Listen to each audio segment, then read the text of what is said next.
state corporations, that is in the Nyanza region, for the financial year 2018, 2019, 2020, and 2020-2021, the committee having laid its report on the table of the House on the 25th day of July 2024.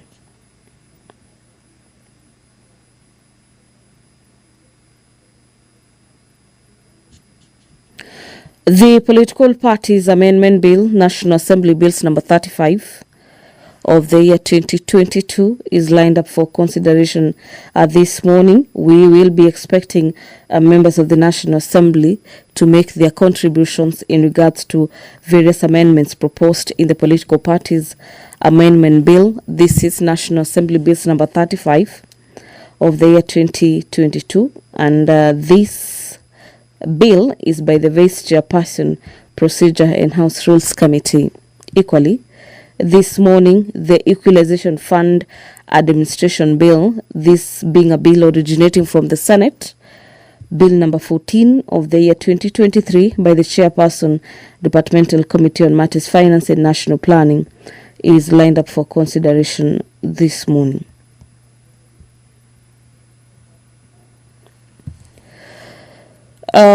Person to Standing Orders of the National Assembly, Standing Orders number 44, subsection 2C. Number of members of Parliament are set to request for statements. Honorable Bernard Kitur, the Member of Parliament for Nandi Hills constituency, is set to request for a statement on the status of illegal organ harvesting in Eldoret City. The statement on illegal harvesting of organs in Eldoret City will be handled by the National Assembly Departmental Committee on Matters Health.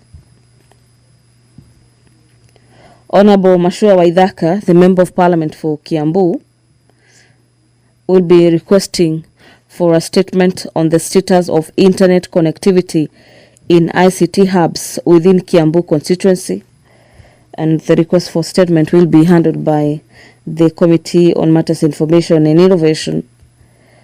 The House Committee on Administration and Internal Security will be handling the request for statement on security situation in the areas of Tarbaj constituency. This statement will be sought by Honorable Hussein Abdibare, the Member of Parliament for Tarbaj. And finally, under Standing Orders number 44, subsection 2C, Honorable Omar Mwinyi closes that chapter. The Member of Parliament for Changamwe is set to request a statement on the grievances by employees of Ashton Apparel EPZ Limited and Mombasa Apparel EPZ Limited. The statement that will be sought by Honorable Omar Mwinyi, the Member of Parliament for Changamwe, will be tackled by the Departmental Committee on Matters Labour.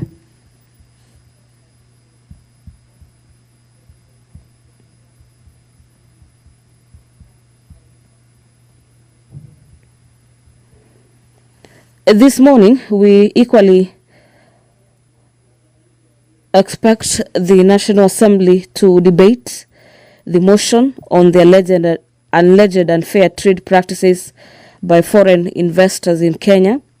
This is a motion by the Chairperson, Departmental Committee on Matters Trade, Industry and Cooperatives, and the Chair seeks to have the House adopt the report of the Departmental Committee on Matters Trade, Industry and Cooperatives on the inquiry into the alleged unfair trade practices by foreign investors in Kenya.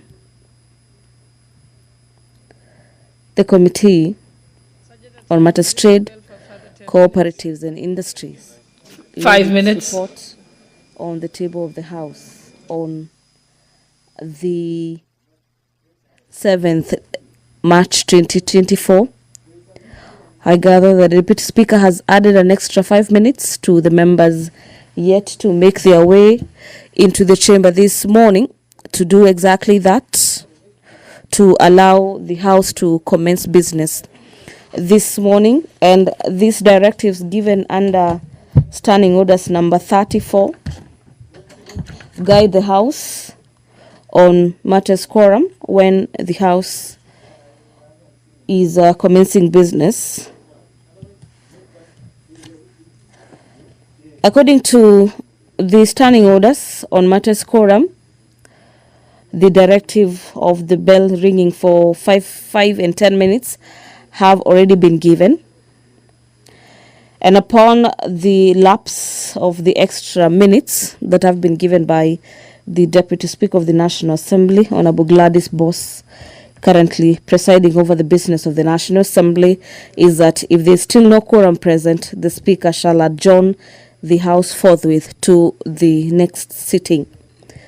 Today being a Thursday, in the event that quorum is not attained, the Speaker has no other option other than adjourning this morning's sittings up to the next fourth sitting, which is today at around 2:30 p.m. Not at around, at exactly 2:30 p.m. is when the House sits on Thursday. So we await to see if the House is going to raise that pertinent number of 50 to commence business this morning, and the directives that will be given by the Speaker in the event that has not been attained. So currently we have the whipping members of the National Assembly to make their way into the chamber this morning to raise that pertinent number of 50 to allow the House to commence business this morning, failure to which the Deputy Speaker will be forced to adjourn this morning's sitting until in the afternoon, when the House is yet again lined up for a sitting, today being a Thursday. The third report on the consideration of the audited accounts of specified state corporations is a motion lined up for debate this morning. This motion is by the Chairperson Public Investments Committee on Matters Social Services, Administration and Agriculture.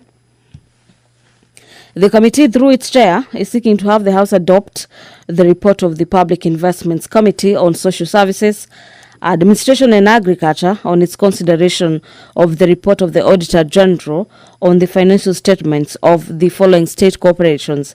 The state corporations in question are the Kenyatta National Hospital, the Kenya Medical Supplies Authority, the Kenya Veterinary Board, the National Authority for the Campaign Against Alcohol and Drug Abuse, and finally, the Kenya Broadcasting Corporation. These reports are ranging from the year 2000 all the way to 2013 for KBC, 2017 all the way to 2021 for the National Authority for the Campaign Against Drug Abuse, and for the Kenya Veterinary Board from the year 2018 all the way to 2021, the Kenya Medical Supplies Authority for the year 2017 up to 2019, and the Kenya National Hospital, the Kenyatta National Hospital from 2018 all the way to 2020. These are audit reports in regards to how the state corporations used or utilized the monies allocated to them. The Universities Amendment Bill, National Assembly Bills number 38 of the year 2023 by the Chairperson Public Investments Committee on Matters Governance and Education is lined up for debate this morning. We equally anticipate debate on the report of the extraordinary session of the 6th Pan-African Parliament, PAP. This is a motion by the member of the Pan-African Parliament that the House notes the report of the Kenyan delegation to the extraordinary session of the 6th Parliament of the Pan-African Parliament that was held in Midrand in South Africa from the 20th to the 27th of March 2024. The caucus representing Parliament of Kenya in South Africa laid its report on the table of the House on the 2nd day of May this year.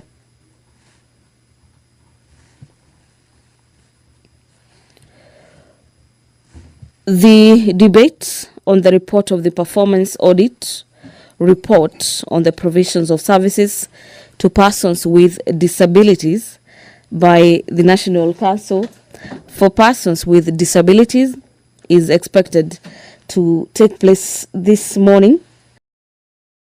This motion is by the Chairperson, Public Investment Committee on Social Services, Administration and Agriculture, and the committee on behalf the Chairperson on behalf of his committee is seeking to have the House adopt the report of the Public Investments Committee on matters administration and agriculture on its consideration of the performance audit report by the Auditor General on the provision of services to persons with disability, the National Council for Persons with Disability, and this report was laid on the table of the House on the 30th of July 2024.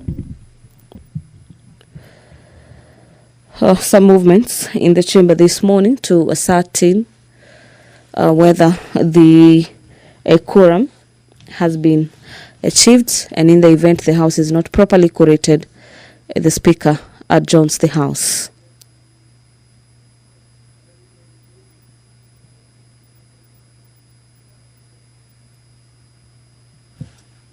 Members at the door, please walk in.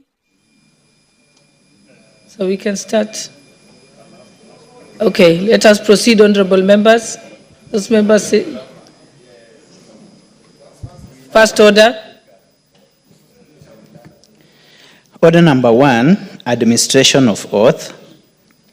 Order number 2, communication from the chair. Order number 3, messages. Order number 4, petitions. Order number 5, papers.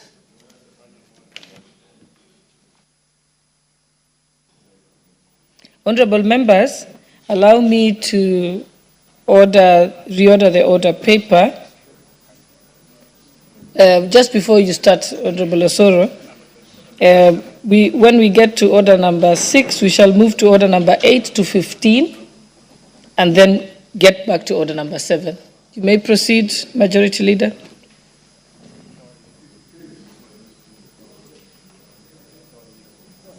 Thank you very much, Honorable Speaker. Honorable Speaker, I beg to lay the following papers on the table of the House today, Thursday, November 28th, 2024, in this morning sitting.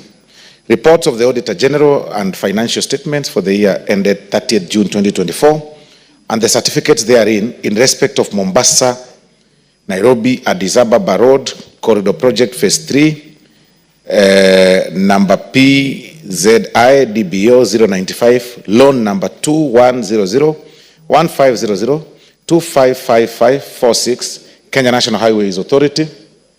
2, Mombasa Gate Bridge Construction Project 1, loan agreement number KEP34, Kenya National Highway Authority. 3, Nairobi Metropolitan Services Improvement Project, IDA credit number 5102 KE, State Department for Housing and Urban Development. Number 4, Samatar Wajia Road, project loan number 13451P, 13/779 and 995, Kenya National Highway Authority. Number 5, National Urban Transport Improvement Project, IDA credit number 5140 KE, Kenya Railways Corporation. 6, Horn of Africa Gateway Development Project, grant credit number 6768 KE, State Department for Roads. 7, South Sudan Link Road Project, reference number 2020-62065, and BMZ number 2020-83939, Kenya National Highway Authority. Bagamoyo Horohoro Lungalunga Malindi Road Project, Phase 1, ID number PZI DBO 129, Kenya National Highway Authority. Meril Marsabit Road Rehabilitation Project, KE 00109, loan agreement number KE FED 2009-021-655, Kenya National Highway Authority. Number 10, Nairobi Thika Highway Improvement Project, Lot 3, Government Concessional Loan Agreement number 2009-39, total number 290-129-000-30220, 0910585 Kenya National Highway Authority. 11, National Urban Transport Improvement Project, IDA credit number 5140 KE, Kenya National Highways Authority. Number 12, Nairobi Thika Highway Improvement Project, Lot 1 and 2, credit number 21001500155544, project number PKEDBO018, Kenya National Highway Authority.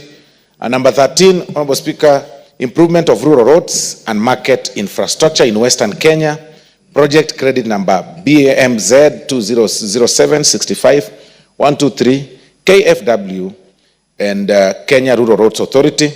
Number 14, East African Trade and Transport Facilitation Project, IDA credit number 4148 KE, Kenya National Highway Authority. And finally, Honorable Speaker, Arusha Namanga Athi River Road Development Project number PZIDBO 040, Kenya National Highway Authority. Honorable Speaker, I beg to lay. Thank you. Next order.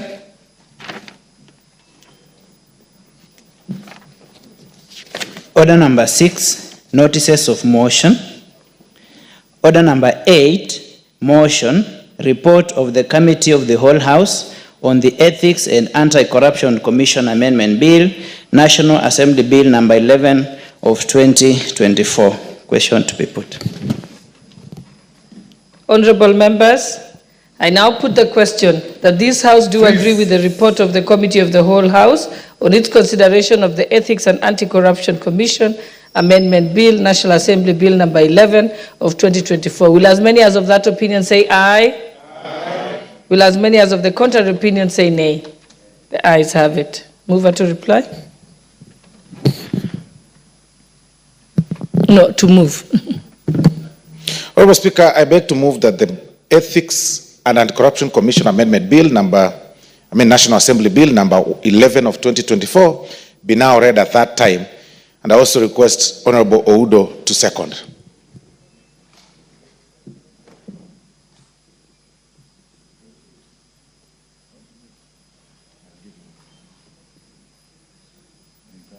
Thank you, Honorable Speaker. I second.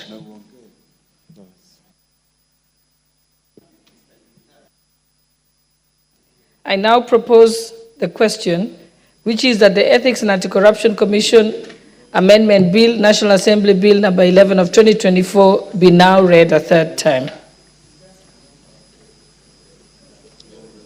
I now put the question, which is that the Ethics and Anti-Corruption Commission Amendment Bill, National Assembly Bill number 11 of 2024 be now read a third time. Will as many as of that opinion say aye? Aye.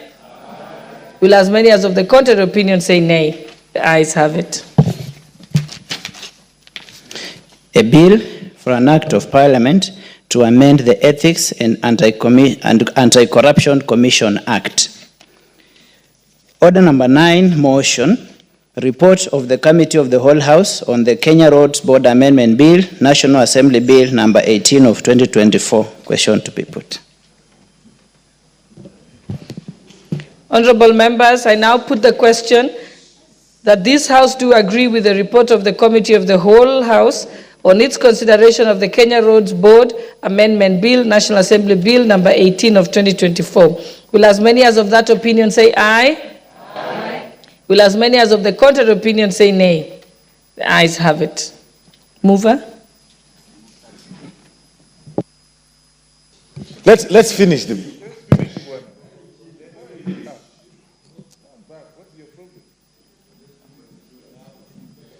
Thank you very much, Honorable Speaker. Thank you very much, Honorable Speaker. Honorable Speaker, I beg to move that the Kenya Roads Board Amendment Bill, National Assembly Bill number 18 of 2024 be now read at that time, and I also request the Honorable Ferdinand Wanyonyi to second.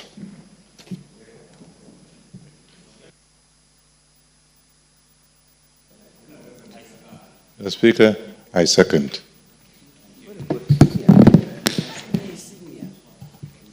Honorable members, I propose the question that the Kenya Roads Board Amendment Bill, National Assembly Bill number 18 of 2024 be now read a third time. Thank you, honorable members. I therefore put the question, which is that the Kenya Roads Board Amendment Bill, National Assembly Bill number 18 of 2024, be read a third time. Will as many as of that opinion say aye? Aye. Will as many as of the contrary opinion say nay? The ayes have it. A bill for an act of parliament to amend the Kenya Roads Board Act 1999. Order number 10, motion, report of the Committee of the Whole House on the Kenya Revenue Amendment number 2 Bill, National Assembly Bill number 35 of 2024. Question to be put. Just one. Honorable members, I put the question, which is that this House do agree with the report of the Committee of the Whole House on its consideration of the Kenya Revenue Authority Amendment number 2 Bill, National Assembly Bill number 35 of 2024. Will as many as of that opinion say aye? Aye. Will as many as of the contrary opinion say nay?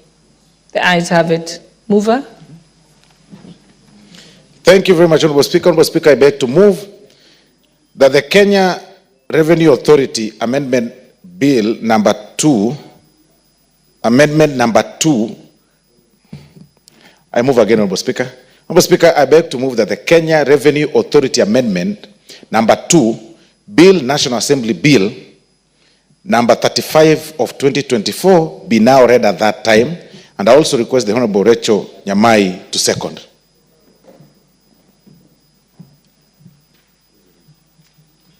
Honorable Speaker, I second.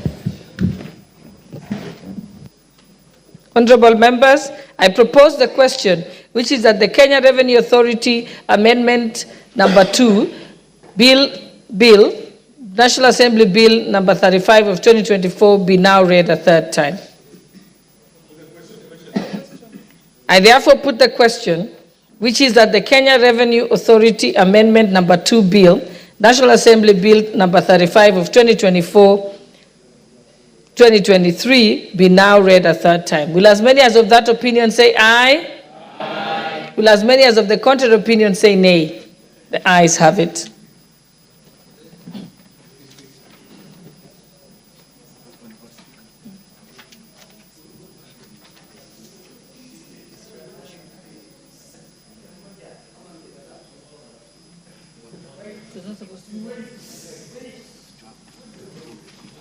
Honorable members, allow me to repeat. There was a slight typo. Let me repeat the question. I therefore put the question, which is that the Kenya Revenue Authority Amendment number 2 Bill, National Assembly Bill number 35 of 2024 be now read a third time. Will as many as of that opinion say aye?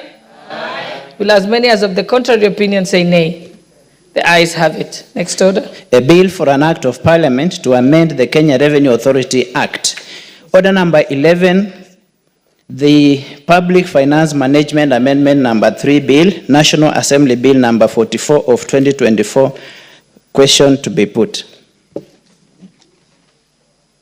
Honorable members, I now put the question that the Public Finance Management Amendment number 3 Bill, National Assembly Bill number 44 of 2024 be read a second time. Will as many as of that opinion say aye? Aye. Will as many as of the contrary opinion say nay? The ayes have it. Next order.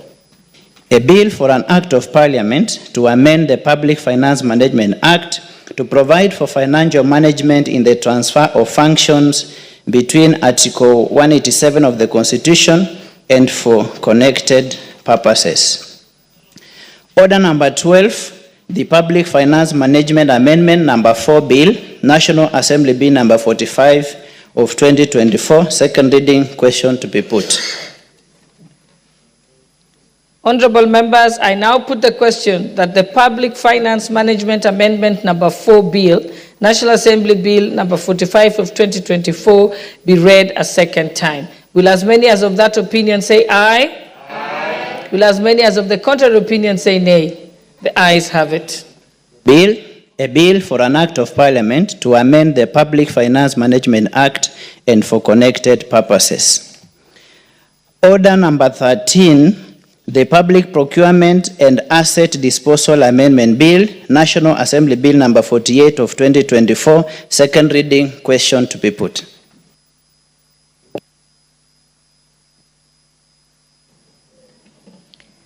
Honorable members, I now put the question that the Public Procurement and Asset Disposal Amendment Bill, National Assembly Bill number 48 of 2024 be read a second time. Will as many as of that opinion say aye? Aye. Will as many as of the contrary opinion say nay? The ayes have it. A bill for an act of parliament to amend the Public Procurement and Asset Disposal Act and for connected purposes. Order number 14, the Unclaimed Financial Assets Amendment Bill, National Assembly Bill number 15 of 2024, second reading, question. I'll put the question. The Unclaimed Financial Assets Amendment Bill, National Assembly Bill number 15 of 2024 be read a second time. Will as many as of that opinion say aye? Aye. Will as many as of the contrary opinion say nay? The ayes have it. A bill for an act of parliament to amend the Unclaimed Financial Assets Act and for connected purposes. Order number 15, the Land Control Bill, National Assembly Bill number 39 of 2023, second reading, question to be put. Honorable members, I now put the question that the Land Control Bill, National Assembly Bill number 39 of 2023 be read a second time. Will as many as of that opinion say aye? Aye. Will as many as of the contrary opinion say nay? The ayes have it. A bill for an act of parliament to regulate certain transactions in land and for connected purposes. Order number 7, questions and statements.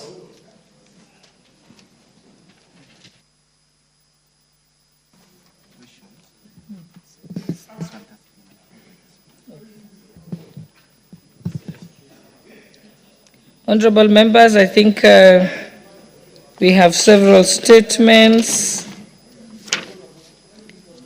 A statement to be being requested.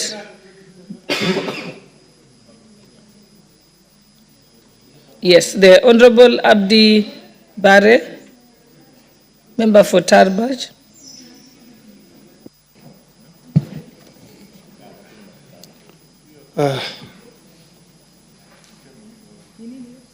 Honorable Speaker, pursuant to standing orders, order number 44-2C, I rise to request for a statement from the chairperson of the Departmental Committee on Administration and Internal Security regarding the security situation in Sheptakuro area of Tarbaj constituency. Honorable Speaker, on 15 September 2024, an incident of insecurity occurred along Wajir Mandera Road in Sheptakuro area between Kutulo sub-county and Wargadud location. 2 lorries, a Mitsubishi Fuso of registration number KCR 887U and an Isuzu FVR 90 of registration number KDP 723S being driven from Mandera to Wajir were ambushed by unidentified individuals. The attackers set both vehicles ablaze, leaving them completely destroyed, but the drivers managed to escape unscathed. The motive of the heinous act remains unknown, causing fear and anxiety among the locals on the state of security in the area. Honorable Speaker, it is against this background that I request for a statement from the chairperson of the Departmental Committee on Administration and Internal Security on the following. 1, a report on the status of investigation into the incident, including whether any arrests have been made since the incident was reported to Kutulo Police Station under OB number 09/15/09/2024. 2, the measures put in place by security agencies to ensure that the Wajir Mandera Road project, which is part of the Horn of Africa Gateway Development Project that is currently ongoing, is not disrupted by further incidents of insecurity. And 3, the long-term strategies in place to address and permanently resolve the persistent issues of insecurity in Tarbaj constituency and the entire region of Kenya. I thank you, Honorable Speaker. I've exercised my discretion to allow the Honorable Member for Lafi to say something.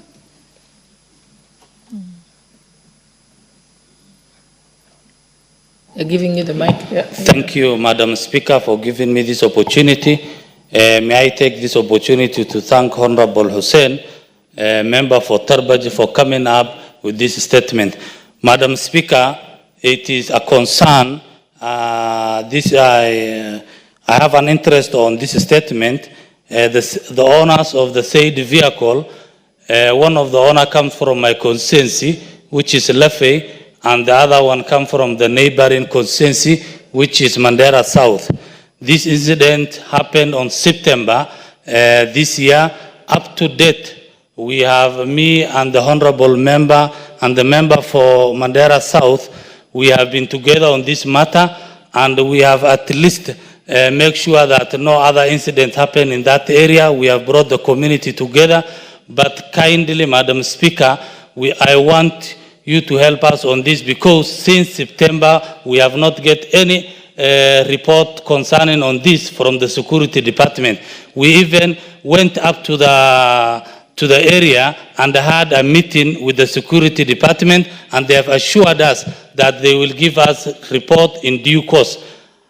Almost 4 months later, we don't have any response. So kindly, we request you, the chair of security, to kindly, before we go to recess, to give us a response on this. Thank you, Madam Speaker. Yes, I don't see the chairperson for Committee on Administration and Internal Security, but Majority Whip, I'll leave that to you. But probably they can do what the Speaker directed yesterday for a similar case, that instead of writing a letter to the Internal Security, is to summon indeed it's true, Honorable Speaker. It may really not be practical to have the response in just about 2 weeks, like you've said, because like the Honorable Member has requested, owing to the fact that, Honorable Speaker, we are proceeding for recess and ELA games sometimes next week. But the earliest possible, of course, when we assume, he'll be able to respond appropriately, or even have the... No, I'm directing that the relevant committee summons the peers to appear before them, which can be done in the course of next week, so that you're able to dispense with it before recess, so that we don't use the usual format of sending the letter and then waiting for a response, because I think it would be too long if we wait until February. Thank you. Next statement, the member Mashua Waithaka, member for Kiambu. Thank you, Madam Speaker.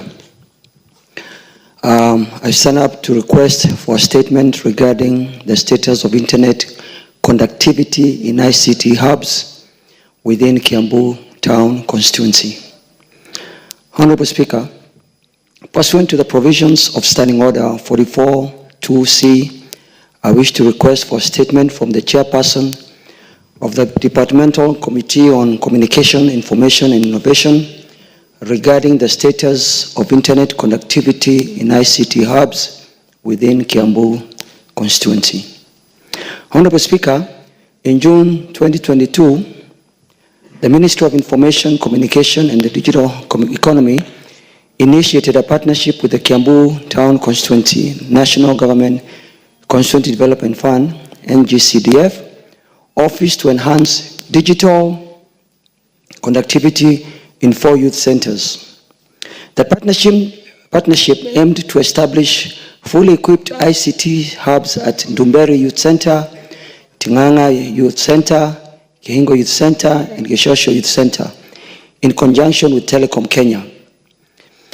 In furtherance of this initiative, on 14th June 2022, the Kiambu Constituency NGCDF office remitted payment of shillings 1,169,257 to Telecom for each of the 4 centers, amounting to a total of 4,677,028 shillings. Honorable Speaker, despite these payments and the critical nature of this project for the youth employment and digital inclusion, Telecom Kenya has either installed the internet services nor provided any explanation for the delay. The constituency office has made multiple follow-up attempts, including formal communication through letters reference KBU stroke constituency stroke 04 stroke 220-24 and KBU stroke CONNST stroke 052 stroke 2024 dated 5th September and 23rd October 2024 respectively. However, these efforts have borne no fruit as there has been no communication from Telecom Kenya. Honorable Speaker, it's against this background that I request a statement from the chairperson of the Departmental Committee on Communication, Information and Innovation on 1. Report on the status of the implementation of the project by the ministry, including reasons for failure by Telecom Kenya to install internet services in the 4 youth centers despite receiving full payments of 4,677,028 shillings. 2. Specific plans and implementation timeline for the installation of internet services in all 4 youth centers. And 3. Framework for monitoring and ensuring timely implementation of digital infrastructure projects that support the commitment of the government to create an employment for the youth through digital information, including measures to hold service providers accountable for project implementation delays. Honorable Speaker, we really need this to be confirmed so that we can know the status, because we are very ready to implement our youth centers, but we've been frustrated by Telecom Kenya. So I would urge, Madam Speaker, that the chairperson avails this report as soon as possible. Thank you, Madam Speaker. Yes, Honorable Gusia, what is it? Thank you, Madam Speaker. The statement by Mheshimiwa is just coming at the right time when I was hosting the ICT ministry in my constituency. And Madam Speaker, I really invited a lot of youths who are using these ICT apps. And there's a lot of employment happening in ICT centers. Shockingly, I learned that only 110 constituencies have undertaken this initiative of establishing ICT apps. So, Madam Speaker, one of the key issues that was raised in that forum was the slow internet the ministry has installed. Madam Speaker, I would like to request you guide us also when they will be answering the issues of ICT apps in Kiambu. They also address this issue countrywide so that our young people can access faster and reliable internet, Madam Speaker. Thank you. Again, I think on this issue, the most efficient way, given that we are going on recess, is to actually have the committee summon the PS ICT because they are the ones who can put pressure on Telcom. I think that would be a more efficient way. Do you agree, Honorable Member for Kiambu? And so I direct that the Honorable Majority Whip, you ensure that that happens. You don't seem to be taking notes. Yes, yes, thank you, Madam Speaker. Thank you. Yes, Honorable Mugambi.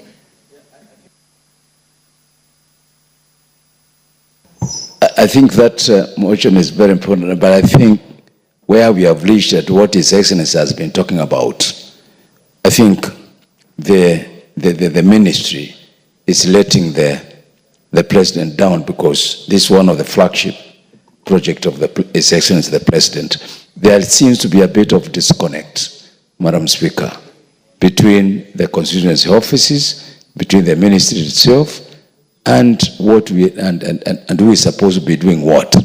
So I think this is good that you direct as a matter of priority that we need to get a response, because some of us are going to implement the ICT centers from these long holidays. We understand that the CDF has released some money. Some of us have gotten some partners, and we are launching this project. My constituency, we are going to launch 5 of them, and we hope by July, where everything will be operational. But with all these issues of telecommunication and internet, if they are not taken in advance, we will not be able to implement the project fully. Thank you, Madam Speaker. Yes, I agree, and I hope that the majority whip, whom we've directed to ensure that the ICT committee convenes a meeting in the next week before the recess. For clarity, Honorable Speaker, that's while I take instructions and must oblige, Honorable Speaker, with the principle of adequate timeline for summon and responses. If the summons are served upon the ICT Ministry tomorrow, for instance, Honorable Speaker, then it means that they'll seek to appear before the committee maybe sometime next week, Monday or Tuesday. We will be proceeding for recess. Then how soon would they be required to make their report tabled or to have the report tabled before this House, Honorable Speaker? It again beats logic. At the end of it all, we'll end up having both reports tabled here in February or sometimes in February. But I agree with you. We'll instruct the committee appropriately and the chairman to summon the ICT ministry. I think the rule behind, the idea behind the rule or the logic behind the rule that they are given time to respond is when it is something of complexity or that they have to ask another state department. But I think this issue of ICT hubs is on the top of government agenda. I think it's been a subject of discussion among the constituency MPs who have actually been, I mean, it's been put at their desk that it's something they must deliver. And so it's not going to take rocket science for the ministry to be able to respond on it. They must have a list of how many have they done and if they listen to it, the issues. And I think the member for Kiambu will attend that meeting and any other member that has a similar problem, and then it can be resolved because we have to be efficient. Yes, Honorable Pukose. Madam Speaker, I think with the time limit that we have before we go into recess, this is something that many of us, me included, for NDBS, have been following and even had a discussion with their peers, even gave me somebody who was responsible, but even with following with that, because my ICT app has been operational, but the problem is the internet. Even with that, it is not been able to actionize. So I thought maybe he needs to present a list of all the constituencies with the ICT hubs and indicate to us what actionable program he has. Because if he just comes to respond in generality, I think it is not going to assist us, because we've been following him and the peers just talks and is not doing anything. Even the people he gives us, we call them, they promise to do something, but they are not doing anything. And I think it is very frustrating, actually. You go to the constituency, I've even spent money to put the Safaricom to see if it can assist. And you see Honorable Nguna is also agreeing with me. So I think something has to be done that can be able to be actionable, because they've indicated to us that they have put cyber, this cyber, I think the network, which is supposed to be accessible free through, I think, Kongsa City and all that. But all with that, nothing is happening. And I think, I don't know whether the PS and now the new CS have an idea on how the frustrations Kenyans are going through, especially the youths. Because when the president goes to a place and he says, we put ICT hub, it is now, people can now be able to access. But on the ground, people know that these things are not working. So it makes whatever statement the president is making to look ridiculous, because people are not, it is not working. People are asking themselves, you see, the head of state has good intentions, but his people, the PS and the CS, they are not doing what they should be able to do with the people within that ministry. Yeah, and that's why I'm saying this is a very urgent matter, a majority whip. And I think you take the sentiments of Honorable Pukose, and that must be in the letter to the summoning the PS, just explaining that these are the frustrations that members of parliament are facing, and so on, so that he will come with the answer. And does it, like I said, doesn't require time. Okay, thank you. Let's move to the next one. The Honourable Member for Nandi Hills, Honourable Bernard Kitur. Thank you, Mr. Speaker. Madam Speaker, sorry. I wish to request a statement regarding illegal organ harvesting in Eldoret City. Honourable Speaker, pursuant to Standing Order 44.2c, I wish to request for a statement from the Chairperson of Departmental Committee on Health regarding the alarming rise of illegal organ harvesting, particularly kidney harvesting, in Eldoret City and its environs. Honourable Speaker, in June 2024, a distressing case was reported to me by Mrs. Leah Chepkorir regarding her 22-year-old son, Mr. Amon Kipruto Meli. According to the report, her son's kidney was harvested at Medihill Hospital after he was lured by the facility with an offer to donate the organ at a fee of 600,000 shillings. Thereafter, he developed medical complications associated with organ harvesting. Subsequently, this incident was reported to Langas Police Station under OB number 41, dated 31st August 2024. This is just one among many undocumented cases of illegal organ harvesting by a syndicate operating within our country. Multiple reports have implicated Medihill Hospital, which is claimed to be facilitating illegal kidney transplants, organ trafficking, raising significant concerns about possible collusion between the hospital and criminal syndicates who exploit medical infrastructure for illicit organ trade. Honourable Speaker, the legal framework governing organ harvesting in Kenya is outlined in Section 80 of the Health Act, Cap 241. This legislation stipulates penalties of up to 10 million shillings or imprisonment of up to 10 years for organ harvesting or trafficking. However, these penalties appear insufficient to deter perpetrators of this illicit trade, which operates in secrecy. Honourable Speaker, it's against this background that I request for a statement from the Chairperson of the Departmental Committee on Health, addressing the following. 1. The current status of the investigation regarding the case of Mr. Amon Meli reported to Langas Police Station. 2. The scope and the status of the investigation into allegations of illegal kidney harvesting by Medihill Hospital. 3. The measures being implemented to ensure compliance with ethical standards and national laws regarding organ donations and transplants by healthcare institutions. 4. The strategic initiatives undertaken to identify and dismantle local and international criminal syndicates involved in illegal organ harvesting. 5. The protective measures being implemented to safeguard vulnerable population from illegal organ trade. And 6. The comprehensive support framework established for victims and survivors of organ harvesting, including compensation, medical care, and counseling services, along with specific rehabilitation programs currently in place or planned for implementation. I thank you, Madam Speaker.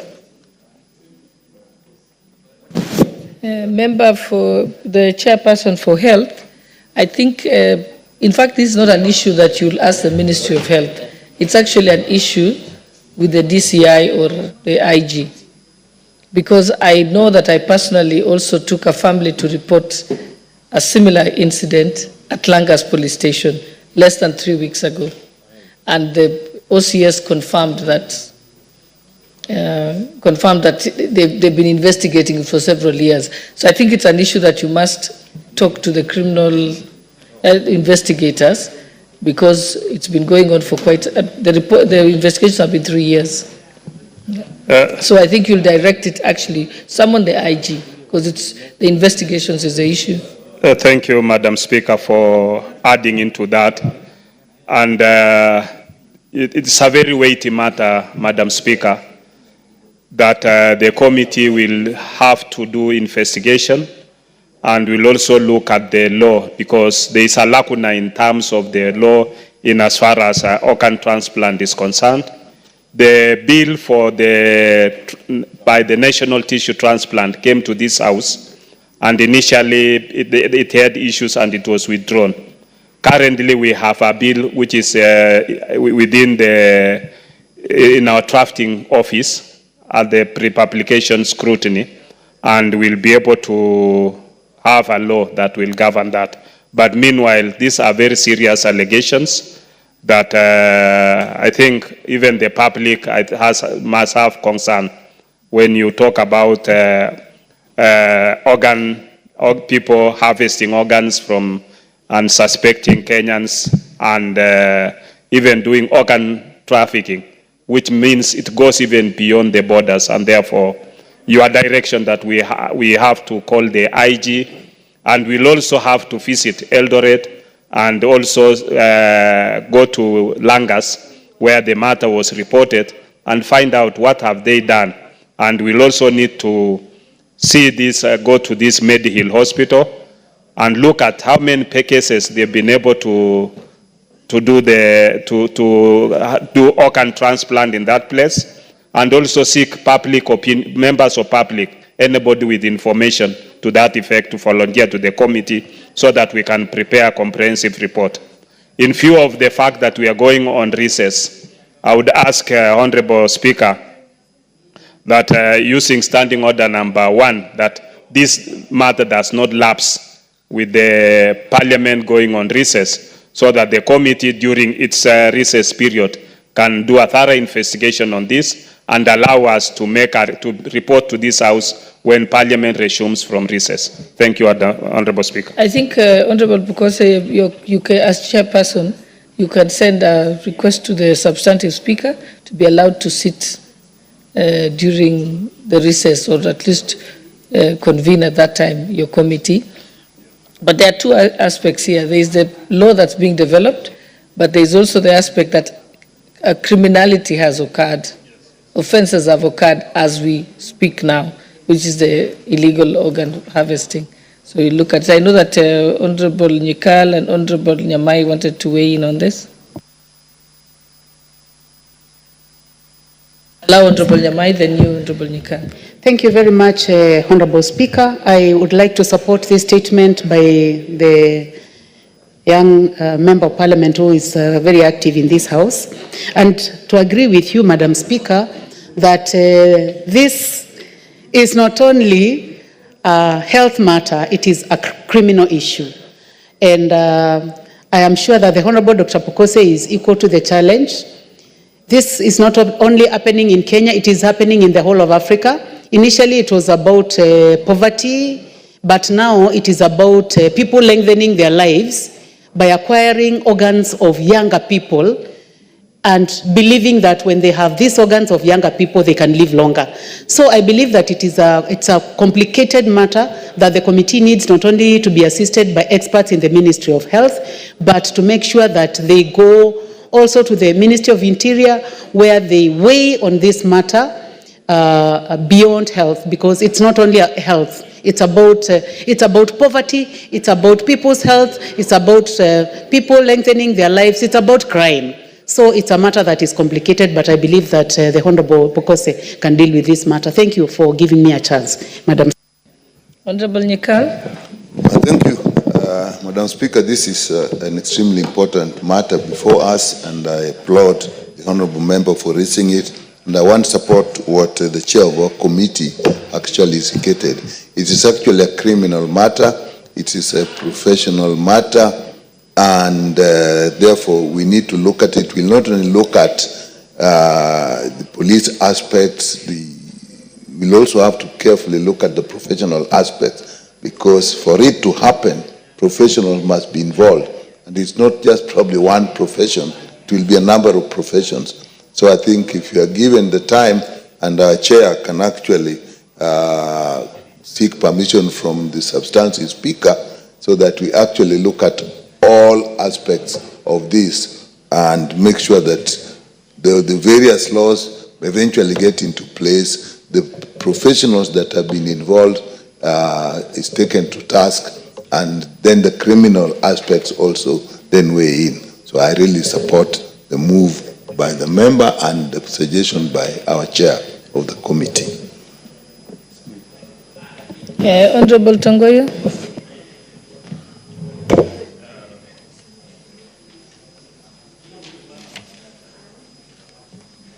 Honorable Speaker, thank you for giving me an opportunity. Honorable Speaker, the issue raised by the Member of Parliament for Nandi Hill, Nandi Hill, is a very serious issue, Madam Speaker, that should be of bigger concern to all of us and Kenyans. I remember in the last Parliament, Honorable Speaker, there was an issue like this, similar to this, that was actually carried in some of Daily, I think it was Daily Nation or something, to the same effect, accusing the same facility. And around that time, I think it was politics around the corner. So some people, of course, thought maybe it has got something to do with some politics and so on. But having said this, Honorable Speaker, as being said, alluded by the Chair Health, it's true there is a lacuna in law even. And there is a bill by Honorable Mwenje, I think, trying to cure that lacuna. But very unfortunate, I saw last time even in some local newspapers, they had already ran ahead even of the House and said a lot of bad things about it. But notwithstanding that, Honorable Speaker, as it is purely a criminal, this is a case, actually is a criminal aspect. And I think Kenyans should also be more sensitized about the vice. And with this kind of a lot of disappearance of Kenyans, with then, of course, there is a bigger concern to worry, because there could be a strong correlation with this and even some disappearance of Kenyans. And there has been a lot of allegations relating to the same. So I agree with you. As much as we pursue the legal aspect, I think more importantly also the DCI and investigatory institutions should be able to speed up and have this case investigated to the latter. And of course, culprit should be apprehended, if confirmed to be true. Okay, thank you. Next statement, the Honorable Member for Changamwe, Omar Mwinyi. You have a statement. Thank you, Madam Speaker. Honorable Speaker, pursuant to the provision of Standing Order 44-2C, I rise to request for a statement from the Chairperson of the Departmental Committee on Labour regarding the grievances by employees of Ashton Apparel EPZ Limited and the Mombasa Apparel EPZ Limited. Honorable Speaker, on 26 October 2023, I raised concerns in the House regarding unfair labour treatment of employees of Ashton Apparel EPZ Limited and Mombasa Apparel EPZ Limited. Thereafter, you directed the Departmental Committee on Labour to look into the matter. In November 2023, the Departmental Committee on Labour held consultative meetings with the EPZ workers' representatives here in Parliament, where the workers' grievances were first deliberated. On Friday, 2nd February 2024, the workers' representative held a follow-up meeting where a return to work formula was agreed on. Sadly, the employees of the above-mentioned export processing zone, EPZ, companies continue to face significant challenges, including victimization, denial of rights, and hindrance from exercising their freedom to join a union. These actions not only violate their rights, but also discourage the workers from voicing their concerns on issues affecting their welfare.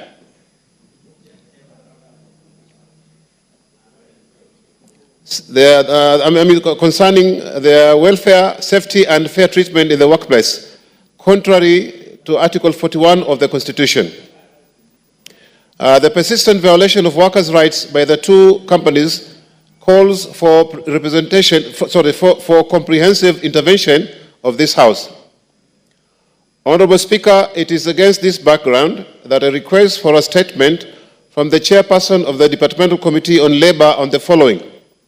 First, the status of implementation of the return to work formula agreed on between the Ashton Apparel EPZ Limited, Mombasa Apparel EPZ, Limited and the workers' representative on 2nd February 2024. 2, the challenges faced, if any, in the implementation of the return to work formula agreed on.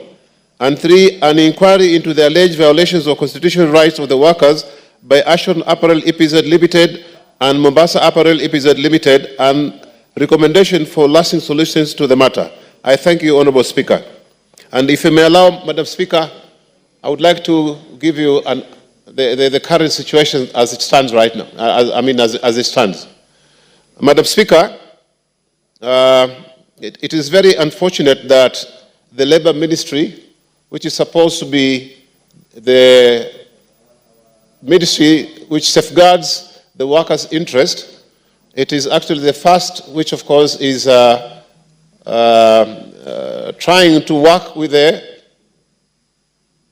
management to thwart any effort the workers have or make to emancipate themselves from victimization and violations of their rights in companies. As we are right now, Madam Speaker, the company has sacked almost 400 employees, and they sack and employ new ones so that they remove all those who are in the union, so that the number which is required is not actually arrived at. So, Madam Speaker, I would like you to direct to have this matter dealt with next week, so that at least before we go for recess, we can actually have something to start on, and maybe even during our recess, Madam Speaker, to carry on until this matter is sorted out. Thank you, Madam Speaker. Okay, Majority Whip, you will ensure that this matter, because I cannot see the Labour, the chairperson for the Committee on Labour, so I'll leave it to you to make sure that you alert them and to take the appropriate action as requested. Much obliged, Honourable Speaker, and I hope the Honourable Munyi will understand again the limited timelines that we have to dispense of this matter, but we commit to have it handled the quickest time possible. Thank you very much. Okay, now the statement by the Honourable Member for Karusoi South, Honourable Joseph Tanui. Thank you, Honourable Speaker, Deputy Speaker, for giving me this opportunity to read this statement. Honourable Speaker, pursuant to the provisions of Standing Order 44.2c, I rise to request a statement from the chairperson of the Departmental Committee on Labour regarding mistreatment and unfair dismissal of employees at Kiptagich Tea Estate, located in Kuresoi South constituency. Honourable Speaker, Kiptagich Tea Estate entered into a collective bargaining agreement, CBA, in January 2023 for 2 years with 150 employees on permanent terms, under which they were to be paid Kenya shillings 18 shillings 46 cents per kilogram of tea plucked.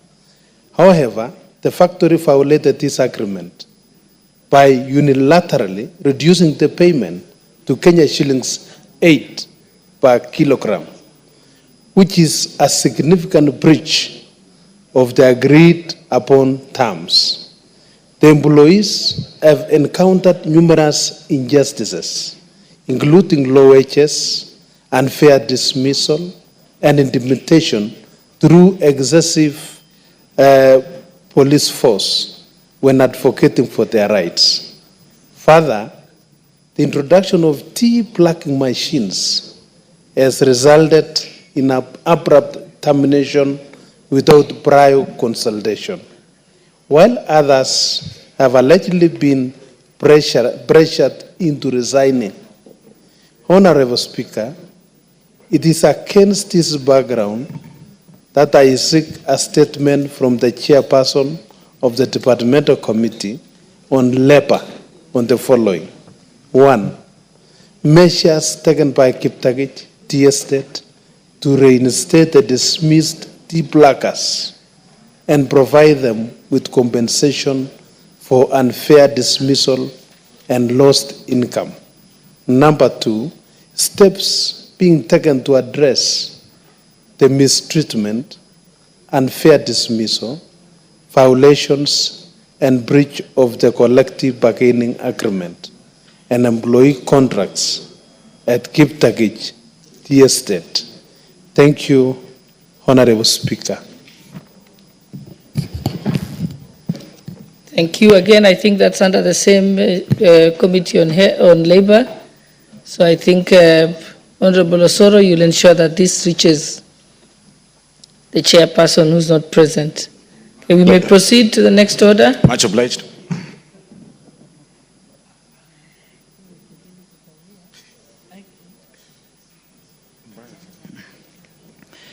Order number 16, Committee of the Whole House.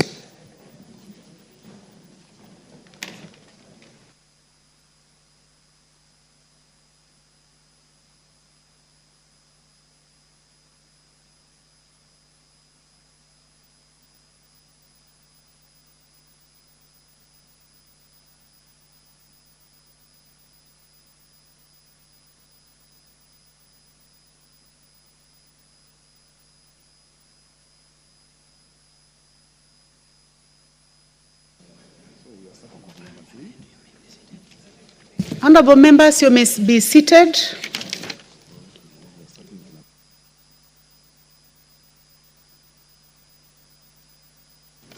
We are in the Committee of the Whole House, honorable members, and we'll start with the Public Finance Management Amendment Bill number 3. National Assembly Bill number 44 of 2024.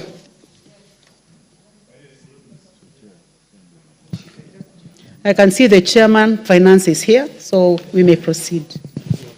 Clause 2.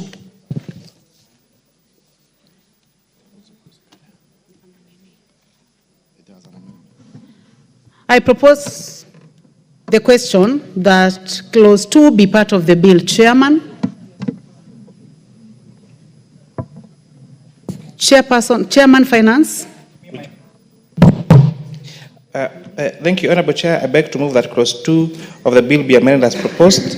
The new section 186G1 by deleting the words "the county treasury," appearing immediately after the words "control of budget," substituting therefore with the words "the national treasury." This proposed amendment is seeking to clarify on the reports submitted to various entities by the accounting office and the county government in case of a transfer of a function from the national government to a county government. It clarifies that the report will be submitted to the national treasury instead of the county treasury. This was more of a drafting error. I beg to move, Honorable Chair. So now propose the question that Clause 2 be amended as proposed by the Chair. I don't see any interest in this. So I now put the question that Clause 2 be amended as proposed by the Chair. Will as many as of that opinion say aye? Will as many as of a contrary opinion say nay? The ayes have it. I now put the question that Clause 2 as amended be part of the bill. Will as many as of that opinion say aye? Will as many as of a contrary opinion say nay? The ayes have it. New clauses 1A and 1B.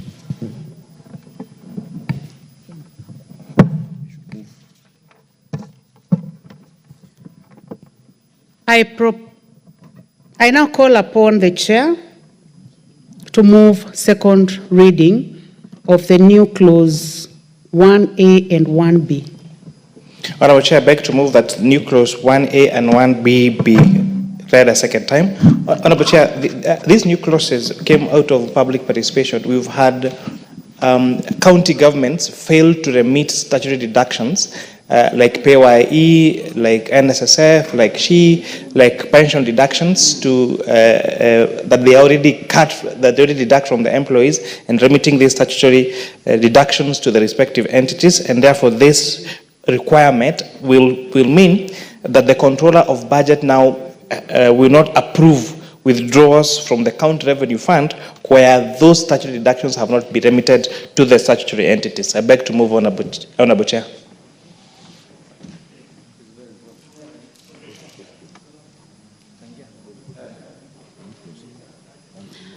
Let me first of all propose. So I propose the question that new clause 1A and 1B be now read a second time. Honorable Charles, did you want to comment on this? Chair, I just want to comment and thank the chair for bringing this issue. Actually, this is going to cure and also to bring discipline in terms of the statutory remittance by the employees. So, Madam Chair, many of our staff, and even not our staff here in Parliament, staff in other public institutions have been suffering from delayed remittance of the statutory deductions by the companies, taxes, pension, and social insurance schemes. So, Madam Chair, I fully support Chair, and thank you very much for bringing such an important amendment in this bill. Thank you. The Honorable Member for Buri, Honorable Indikiri Yes, Mugambi. I think this is a very important amendment, Madam Chair. You know, many organizations are very insensitive when it comes to the welfare of the workers. Madam Speaker, we have seen many people even pass on, and when they go to claim their final dues, they are told there is no submission of their statutory deductions, Madam Speaker, and Madam Chair. So this is very important. It's going to bring discipline. And when you see a county is not responding on monthly basis, it shows how irresponsive they are. And I want to suggest that it's not only the counties, it's all the institutions, public institutions, that it need to apply. We have so many universities that have gone down. Many institutions have gone down. Many institutions are being sold out. Many institutions are collapsing, and they're leaving the workers without their benefits. So I support this amendment and request the chair that moving all the public institutions need to be given the same standard of operations. I thank you, Madam Chair.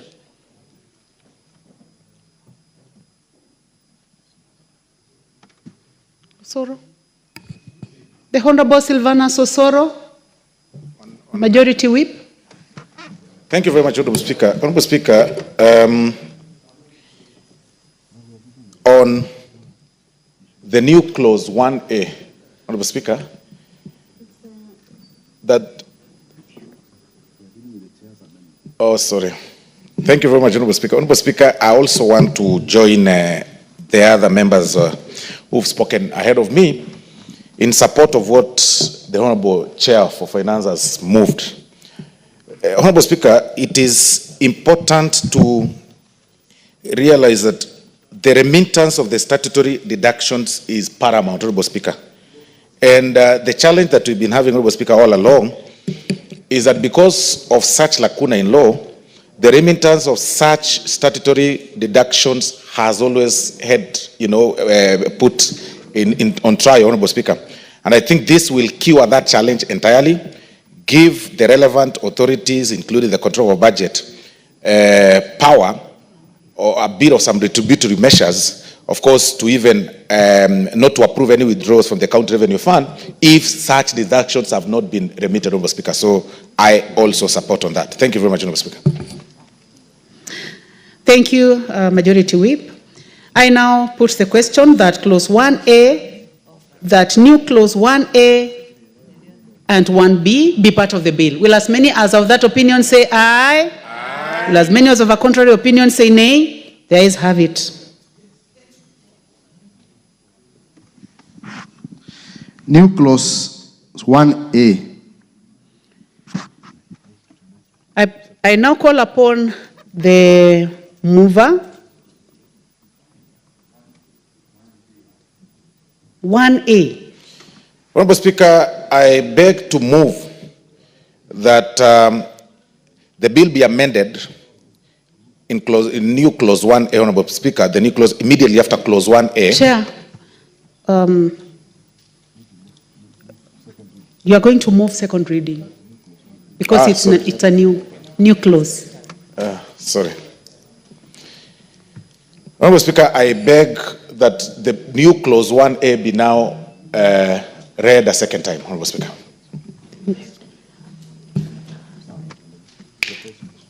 I now propose the question that new clause 1A be read a second time. You may now proceed to explain. Honorable Speaker, thank you very much. Honorable Speaker, the justification of this particular clause is that there is need to increase the timeline for submission of the county fiscal strategy paper to the county assemblies, Honorable Speaker. It's quite paramount, Honorable Speaker, that the amendment of the Public Finance Management Act of 2012 to also increase the period for consideration, Honorable Speaker, of the budget policy statement from 14 to 21 days, which is very necessary, Honorable Speaker, to allow for comprehensive scrutiny of the proposals contained in the statement. Honorable Speaker, the timeline that was 14 days, as it were, Honorable Speaker, is really not sufficient to scrutinize the budget policy statement, Honorable Speaker, and the justification of this new clause, Honorable Speaker, is to at least extend the timeline by another 7 days so that the whole policy statement can be well scrutinized, comprehensively relooked at, and so to get the justifiable end, Honorable Speaker. Thank you very much. I beg to support that, to move that. Thank you, Chairman. Honorable Speaker, there are two very important policy documents that inform the budget process of national government and county governments. For the national government, is a budget policy statement, and for the county government, it's a fiscal strategy paper. So the current provisions in the PFM Act provides for only 14 days for consideration. And therefore, you find that committees have to really rush to complete this process, submit to the budget committee within 14 days. Therefore, this extension from 14 days to 21 days will enable both National Assembly and county assemblies to have enough sufficient time to scrutinize these very important policy papers that inform the budgets for national government and for county governments respectively. I thank you, Honorable Chair.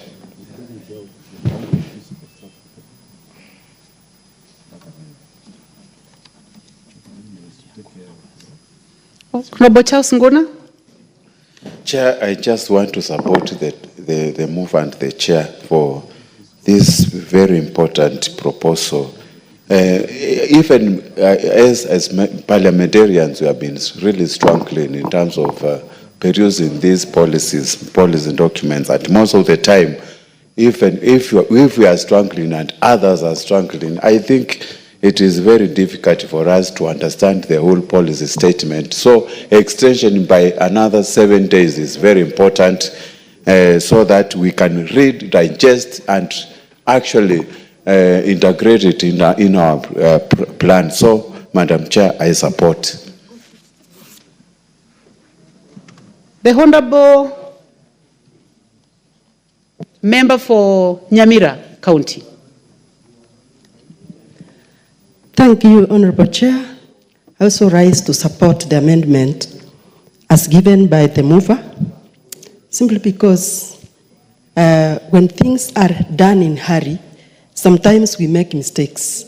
So the moving of the timelines from 14 days to 21 days has got a lot of justification, so that these things, anything that is done in the budget policy paper, can be done so well so that there is nothing which can bring problems in between.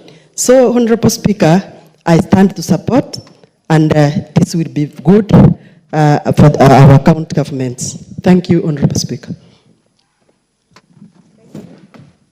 Thank you, members. And just for information to the House, we are dealing with Section 117 of the PFM Act, and this one is focusing on the county fiscal strategy paper. We will later come to the BPS at another time, but this is concerning the counties. But now we may proceed. I now propose the question, which is that clause 1A be part of the bill.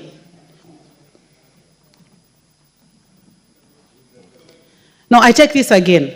I now put the question, which is that clause 1A be read a second time. Will as many as of that opinion say aye? Aye. Will as many as of our contrary opinion say nay? The ayes have it. I now propose the question, which is that clause 1A be part. I propose the question that new clause 1A be part of the bill. Will as many as of that opinion say aye? Will as many as of a contrary opinion say nay? The ayes have it. I now put the question that new clause 1A be part of the bill. Will as many as of that opinion say aye? Will as many as of a contrary opinion say nay? The ayes have it.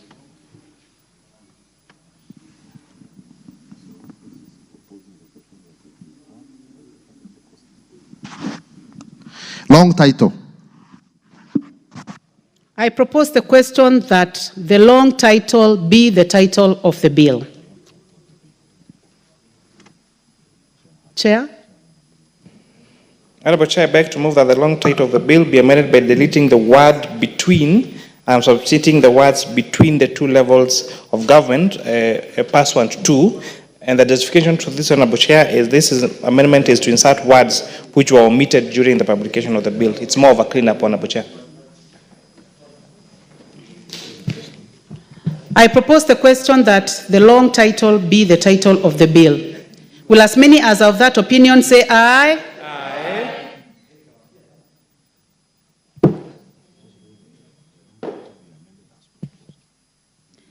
I propose the question that the long title be amended as proposed by the chair. There is no interest in this, so I now put the question that the long title be the long title of the bill. Will as many as of that opinion say aye?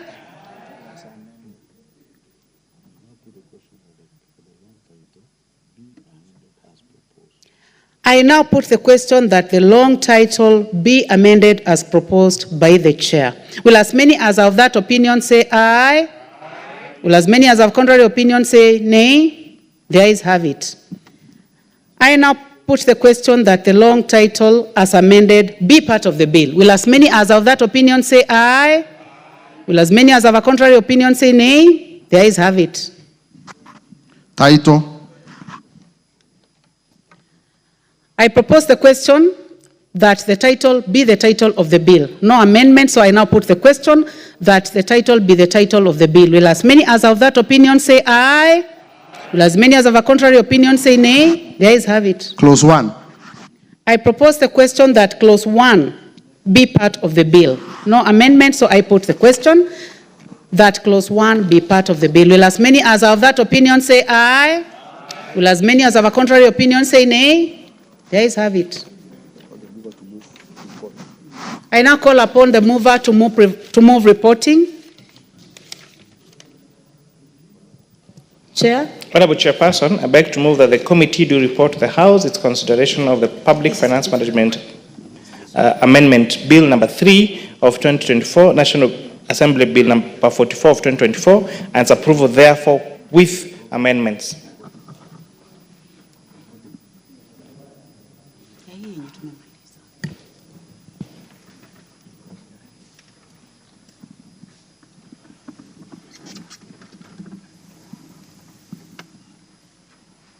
Honorable members, I now put the question, which is that the committee do report to the House its consideration of the Public Finance Management Amendment number 3 Bill, National Assembly Bill number 44 of 2024, and its approval with amendments. Will as many as of that opinion say aye?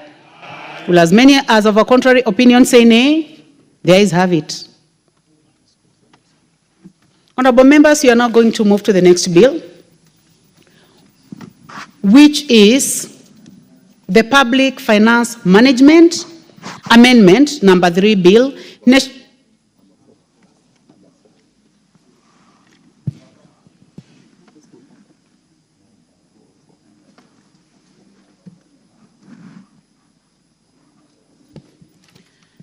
So, honorable members, you are now moving to the Public Finance Management Amendment Bill number 4, Bill, National Assembly Bill number 45 of 2024. Clause 2. I propose the question that clause 2 be part of the bill. Chair? Honorable Chair, I propose that clause 2 of the bill be amended in paragraph A. In paragraph A, the proposed new subsection 2C by reading the word act and substituting therefore with the word provision. And B, in paragraph B, in the proposed new subclause 2CA, by deleting the words not later than 5 years from the date of coming to force of this act. This proposed amendment in paragraph A is seeking to provide clarity on the proposed amendment on the effective days of the debt threshold. It cures ambiguity on whether the effective date will be the date of the commencement of the act or the provision as proposed in clause 2A of the bill. This proposed amendment in paragraph B is seeking to cure ambiguity on the proposed new section 2C on the obligation of the Cabinet Secretary taking measures to comply with the death threshold. As provided in the bill, the use of the words not later than 5 years from the date of coming into force of this act, it might be construed to mean that the measures being taken by the Cabinet Secretary could be taken within 10 years, which is not the intention of the bill. Honorable Chair, this is the debate that we had yesterday, where we are seeking clarity that the adherence to the 55% debt as a percent of GDP in present value terms will have to come into effect within 5 years, and not after 10 years, as may be construed as read probably as currently proposed in the bill. So this provides for that clarity, which was the real intention of the bill. I beg to move on, Honorable Chair. Thank you, Chair. I propose the question that clause 2 be amended as proposed by the Chair. The Honorable Soro. Honorable Speaker, I also support the mover's amendment, Honorable Speaker, as proposed by the Chair, Honorable Speaker, because when there is ambiguity in law, Honorable Speaker, it really raises challenges and sometimes it leads to abuse. And it's paramount when you say not later than 5 years from the date of coming into force of this act, Honorable Speaker, and you leave it blankly at times without really specifying the timelines, then you allow people to just abuse it, or the Cabinet Secretary, can even get up to 10 years, Honorable Speaker. So I think this amendment by the mover is quite timely, Honorable Speaker. I support. Thank you very much. Thank you. The Honorable Dr. Pukose, member for Endebess. Thank you, Madam Speaker. I think I want to support the amendment by the Chair, and just in the same breath that it clarifies, leaving no ambiguity and no room for doubting on the time duration. Thank you, Madam Speaker. Thank you. The Honorable Kasim Tandaza, member for Matuga. Asante, Mheshimiwa Spika. Naunga mkono yale mabadiliko ambayo mstahiki cha mwenyekiti wa kamati anapendekeza, kwa sababu wakati wowote ambao unapeana wizara nafasi ambayo haijulikani mwanzo na mwisho ni lini, basi wao kawaida huchukua muda wao wa kujitekeleza na kuhakikisha ile jambo halifanyiki kwa muda unaofaa. Kwa hivyo naunga mkono hoja hiyo. Asante. Asante. Honorable members, I now put the question that clause 2 be amended as proposed by the Chair. Will as many as of that opinion say aye? Will as many as of a contrary opinion say nay? The ayes have it. I now put the question that clause 2 I now put the question that clause 2 as amended be part of the bill. Will as many as of that opinion say aye? Will as many as of a contrary opinion say nay? The ayes have it. Clause 3. I propose the question that clause 3 be part of the bill. Chair, you have an amendment?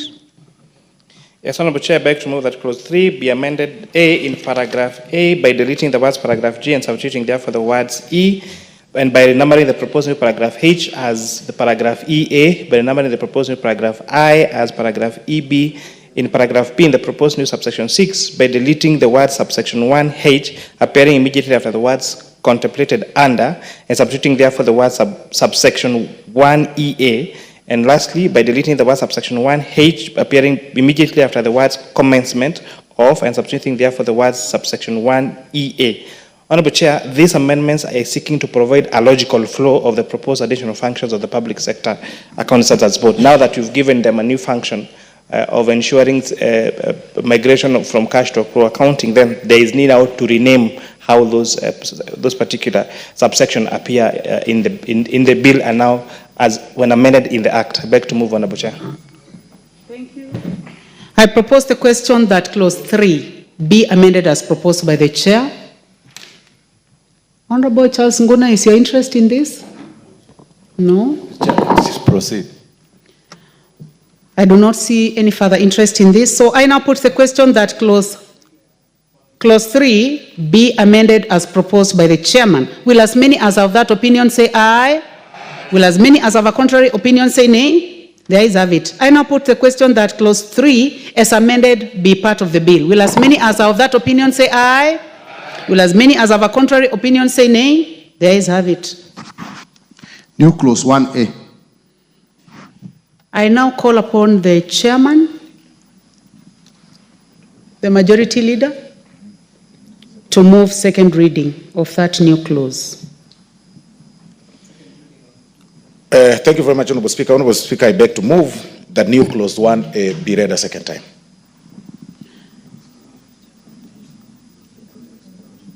Would you like to explain before we give a chance, or can I pass to the chair? Yeah, please. Chairman, please. Majority Leader. Thank you. Thank you very much, Honorable Speaker. Honorable Speaker, new clause 1A, Honorable Speaker, the justification is that there is need to increase again the timeline for submission of the County Assembly. Fiscal, to increase, of course, the fiscal strategy paper to the county assemblies. And I'm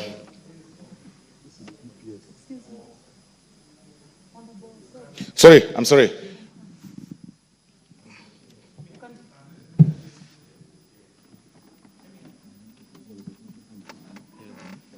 Honorable members, the chair will have his time, but now it is time for the mover. And I think we are moving well. Sorry, Honorable Speaker, I had...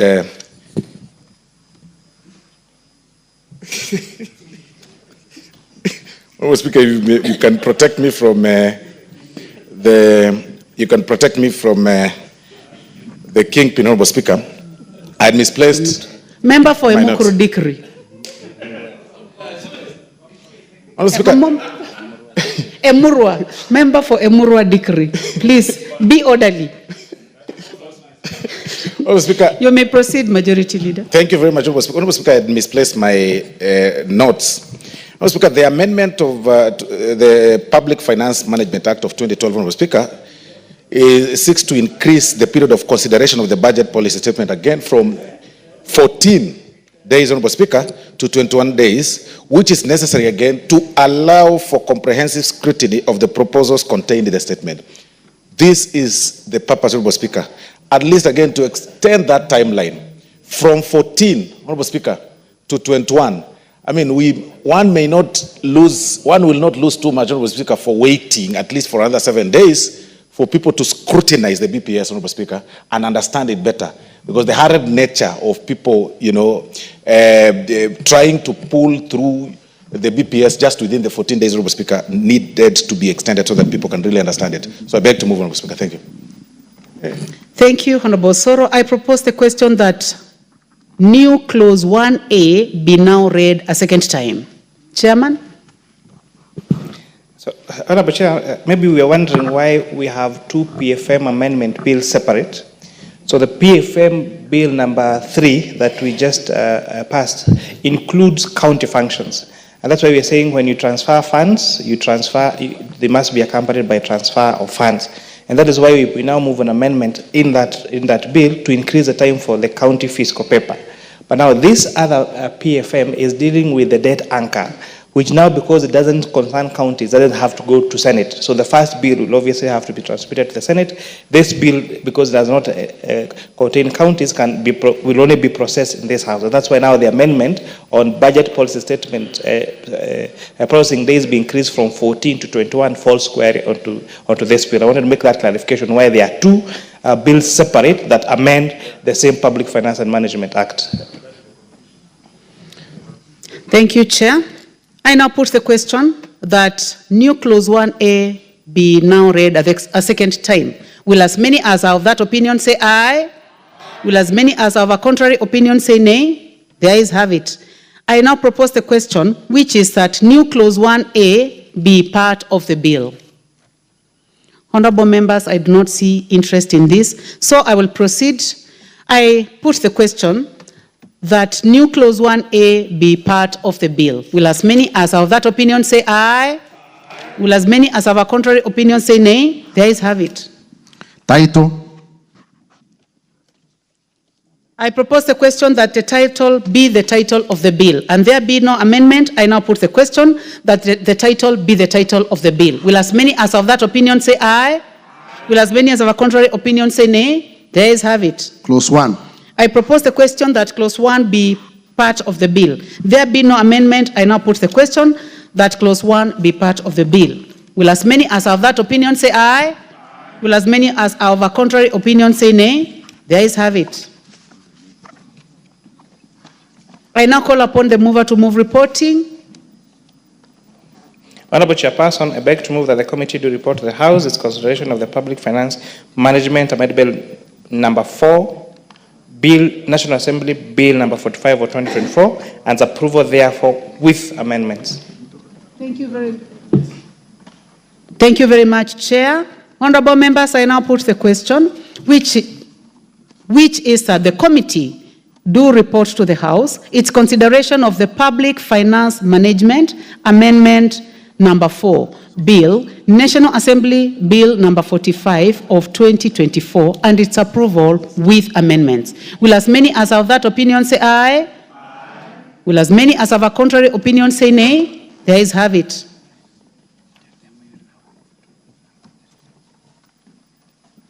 Honorable members, now we are moving to the third.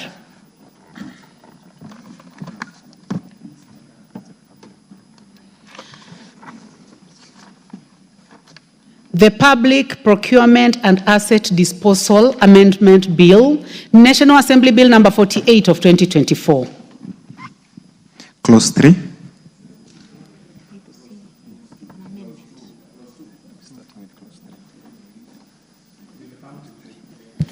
So I propose the question that clause 3 be part of the bill, Chair. Chairman, I hope you are ready with this, the third one.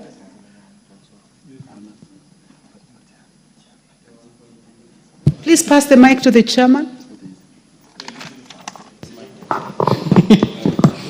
Honorable Chair, I beg to move that clause 3 of the bill be amended in the proposed new subsection 4 by deleting the words under appearing immediately after the word doubt except and substituting therefore the word where are and inserting the word for immediately after the word provides. And this, Honorable Speaker, amendment is to provide clarity on this particular provision.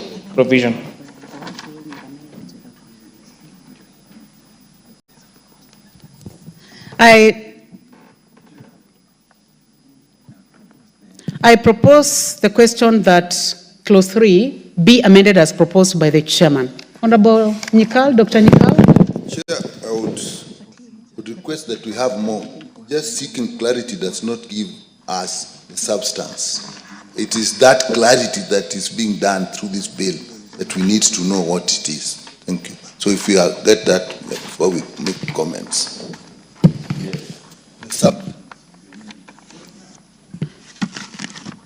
I do not see any other interest in this, honorable members. So I now propose the question. Clarity, and it looks like the mover is actually ready. You know, we are passing extremely important bills in the last few minutes here. Chair, did you hear what clarification you were seeking? Yes. Okay, so you may proceed. But the chair should have had it first. Sorry to say that, but okay. Sorry, Honorable Chair. Honorable members, clause 3 of the bill, to read it verbatim, it says, section 4 of the principal act is amended by inserting the following new section immediately after subsection 3. For the avoidance of doubt, except under bilateral or multilateral agreements between Government of Kenya and other foreign government agency, entity or multilateral agency, provides use of foreign or international financing. So if you read, for the avoidance of doubt, except under, we are changing the word under, so to except where are bilateral or multilateral agreements between governments of Kenya and other foreign agency, entity, or multilateral agency. And when you check now the next words, provides use of foreign, that is not grammatically correct. So we are changing that to provide for use of foreign or multinational financing. That's why I clarified that that was more for logical and grammatical flow of the language. It doesn't change the materiality of the clause, Honorable Chair. Thank you, Chairman. Would you like to make your comment, Honorable Nyikali? Yes, Chair. Now I'll make my comment. It must be clear to us when we are going to use foreign procurement procedures in our country. So I think I understand that and I know the implications. This is not the time really to discuss whether it is. I think it's the main substance of the bill. But at this point, it makes it clearer what it is saying, and therefore I support it. But the substance of it is a different matter. That probably is past by time now. So thank you, Honorable Dr. Nyikal. I now put the question, which is that clause 3 be amended as proposed by the chair. Will as many as of that opinion say aye? Will as many as of a contrary opinion say nay? The ayes have it. I now put the question that clause 3 as amended be part of the bill. Will as many as of that opinion say aye? Will as many as of a contrary opinion say nay? The ayes have it. Clauses 4, 5, 6, 7, and 8. I propose the question that clauses 4, 5, 6, 7, and 8 be part of the bill. No amendment, so I now put the question that clause 4 to 8 be part of the bill. Will as many as of that opinion say aye? Will as many as of a contrary opinion say nay? The ayes have it. Clause 9. I propose the question that clause 9 be part of the bill. Chairman, you have an amendment? Yes, Honorable Chair, I beg to move that clause 9 of the bill be amended in paragraph A by deleting the proposed new subsection 4 and substituting therefore with the new subsection, a debarment under this section shall be a specified period of time of not less than 3 years and not exceeding 6 years. And paragraph B, by deleting the expression 5 and substituting therefore the words 4A. This proposed amendment is seeking to provide a range of period of disbarment in line with international best practice, and the second proposed amendment is seeking to correct an error. The Act currently has subsection 5, and the new subsection should therefore be 4A. So the second section is correcting a numbering error, but the first one was now to make sure that the debarred period of entities that involve in illegalities in procurement process, the debarment period adhere to best practice, which is now specified to be a period not less than 3 years and not exceeding 6 years. I beg to move on, Honorable Chair. Thank you, Chairman. I propose the question that clause 9 be amended as proposed by the chair. I put the question. Honorable members, I put the question that clause 9 as amended be amended as proposed by the chair. Will as many as of that opinion say aye?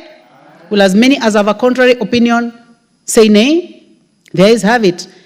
I now put the question that clause 9 as amended be part of the bill. Will as many as of that opinion say aye? Will as many as of a contrary opinion say nay? The ayes have it. Clause 10. I propose the question that clause 10 be part of the bill. So no amendment. I now put the question that clause 10 be part of the bill. Will as many as of that opinion say aye? Will as many as of a contrary opinion say nay? The ayes have it. Clause 11. I propose the question that clause 11 be part of the bill. Chairman, you have an amendment? Yes, Honorable Chair, I beg to move that clause 11 of the bill be amended in paragraph A in the proposed new subsection 6A by deleting the words less than and substituting therefore the words up to. In paragraph B in the proposed new subsection 15 by inserting the words exhibiting an unfair competition immediate of the word a foreigner. And 2, by deleting the words exhibiting unfair competition appearing immediately after the words as being Kenyan. Honorable Chair, this is seeking to cure, if you read what is provided for in the bill, section in clause 6A, that any procurement of less than 1 billion shall be awarded to a local firm. So the simple understanding of this would be any procurement of less than 1 billion. Which would mean that 1 billion shillings will not be included as the amount that is mandatory to be awarded to a local firm.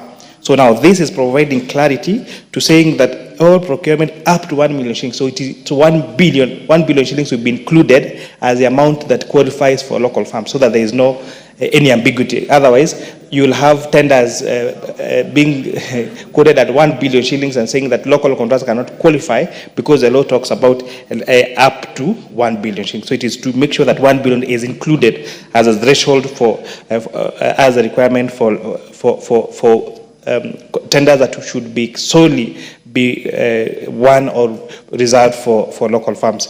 And the other one is, as I said, is to provide clarity and to correct a grammatical error in the drafting. Thank you, Honorable Chair. Thank you very much, Chair. I propose the question that clause 11 be amended as proposed by the Chair. Honorable Soro.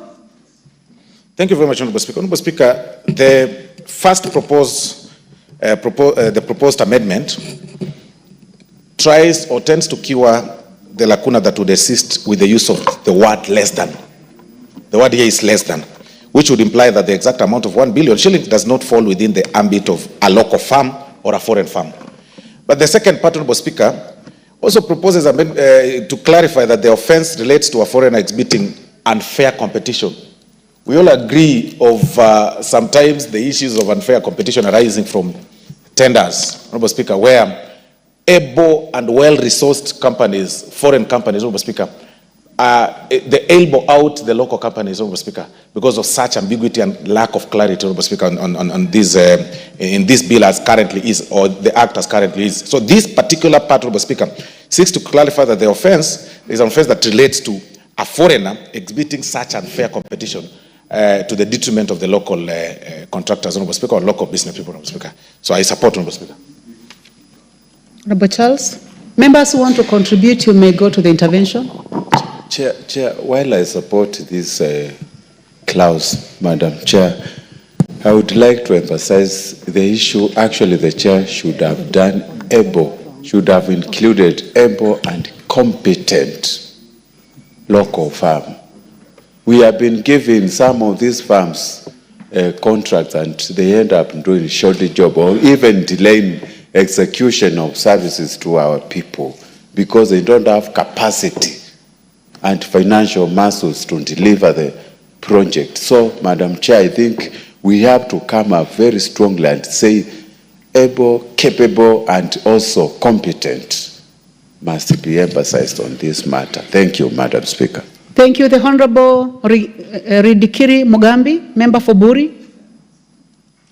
Thank you, Madam Speaker. I think this is a very important because I've seen many foreigners taking advantage of this clause the way it was before.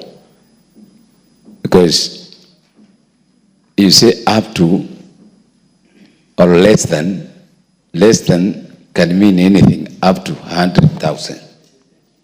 So I think the committee brought this the best time, particularly now, where we have seen so many foreign companies come here and start doing even the jobs that need to be done by very simple contractors, even in our rural constituencies.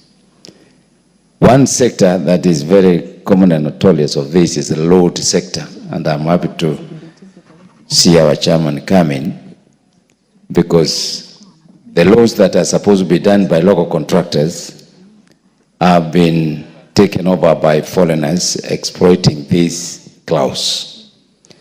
So I really commend the committee for making it up to including 1 billion. And therefore, it cuts off the foreigners who misuse that clause for them. I support this clause, Madam Speaker. Thank you. Members, you can make quick comments. Let them be quick. The Honorable Joseph Cherorot, member for Kelion. First. Thank you, Madam Speaker. I stand to support the clause of up to 1 billion, Madam Speaker, because in this country, Madam Speaker, we have a lot of foreigners who have taken advantage of Kenyans, especially when it comes to contracts, Madam Speaker. And I want to say that my colleague has mentioned that we have to say those who have got the capacity. I think those who are involved, especially the institutions who are involved in tendering, they are able to do the due diligence with the companies that are going to be given contracts, Madam Speaker. Therefore, I want to say that this clause will protect Kenyans from being exploited by foreigners. Thank you, Madam Speaker. I support the clause. Thank you. I'm trying to trace the card, your card, the member for Nyamira. Do you have your card? Okay, you may make your comment. Honorable member for Nyamira County. Thank you, Honorable Chair. I rise to support this clause. Chair, Kenyans are also growing. They're growing, those people within our country who also need to grow have been hampered because of the billionaires who come from outside. We need also to protect our people. If this clause remains the way it is, then always our people will be locked out as they have been locked out. So this clause is going to open doors for the Kenyans so that they can also be able to reach and get resources which also belongs to them. Chair, I want to support this one. Thank you. Honorable Parashina Sakimba, member for Kajiado.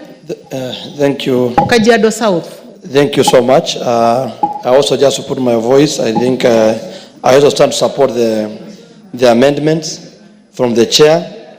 Madam Speaker or Chair, I think what we needed to see is that I have a very, not even touchable, but evidence whereby the foreigners take advantage of the local, of our local Kenyan business people. And it is because of that part of putting up to, just around that less than. But as we also introduce the up to, we need to ask that if possible, we need to have other things that can check. There's something called Special Economic Zone in Naivasha, and it was given to a Turkey. But that Turkey only brought a container, a small container, and is pretending to have money, but is busy moving in local banks, equity, looking for money. For the last 4 years, he doesn't have anything.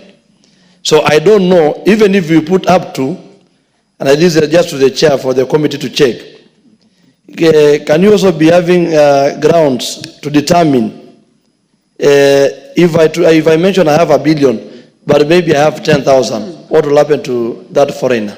Thank you. Thank you, Honorable Member for Kajiado South. Honorable members, bearing in mind this is Committee of the Whole, we can make very quick comments because you already passed debate in the second reading. So when you get a chance, make a quick comment so that we can make progress. Honorable Dr. Nyikal.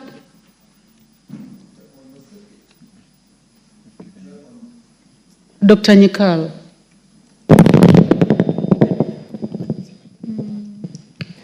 Well, can you hear? Okay. On the second bit, what ill is being cured here? Is it somebody misrepresenting himself as being a Kenyan or the unfair competition? So can that be clear on the B part when we are saying representing himself? Because it appears to me as the ill is misrepresenting themselves as being a Kenyan. Where does the unfair competition then come here? Can I get a little more explanation on that? You are seeking explanation from the chair? Yes.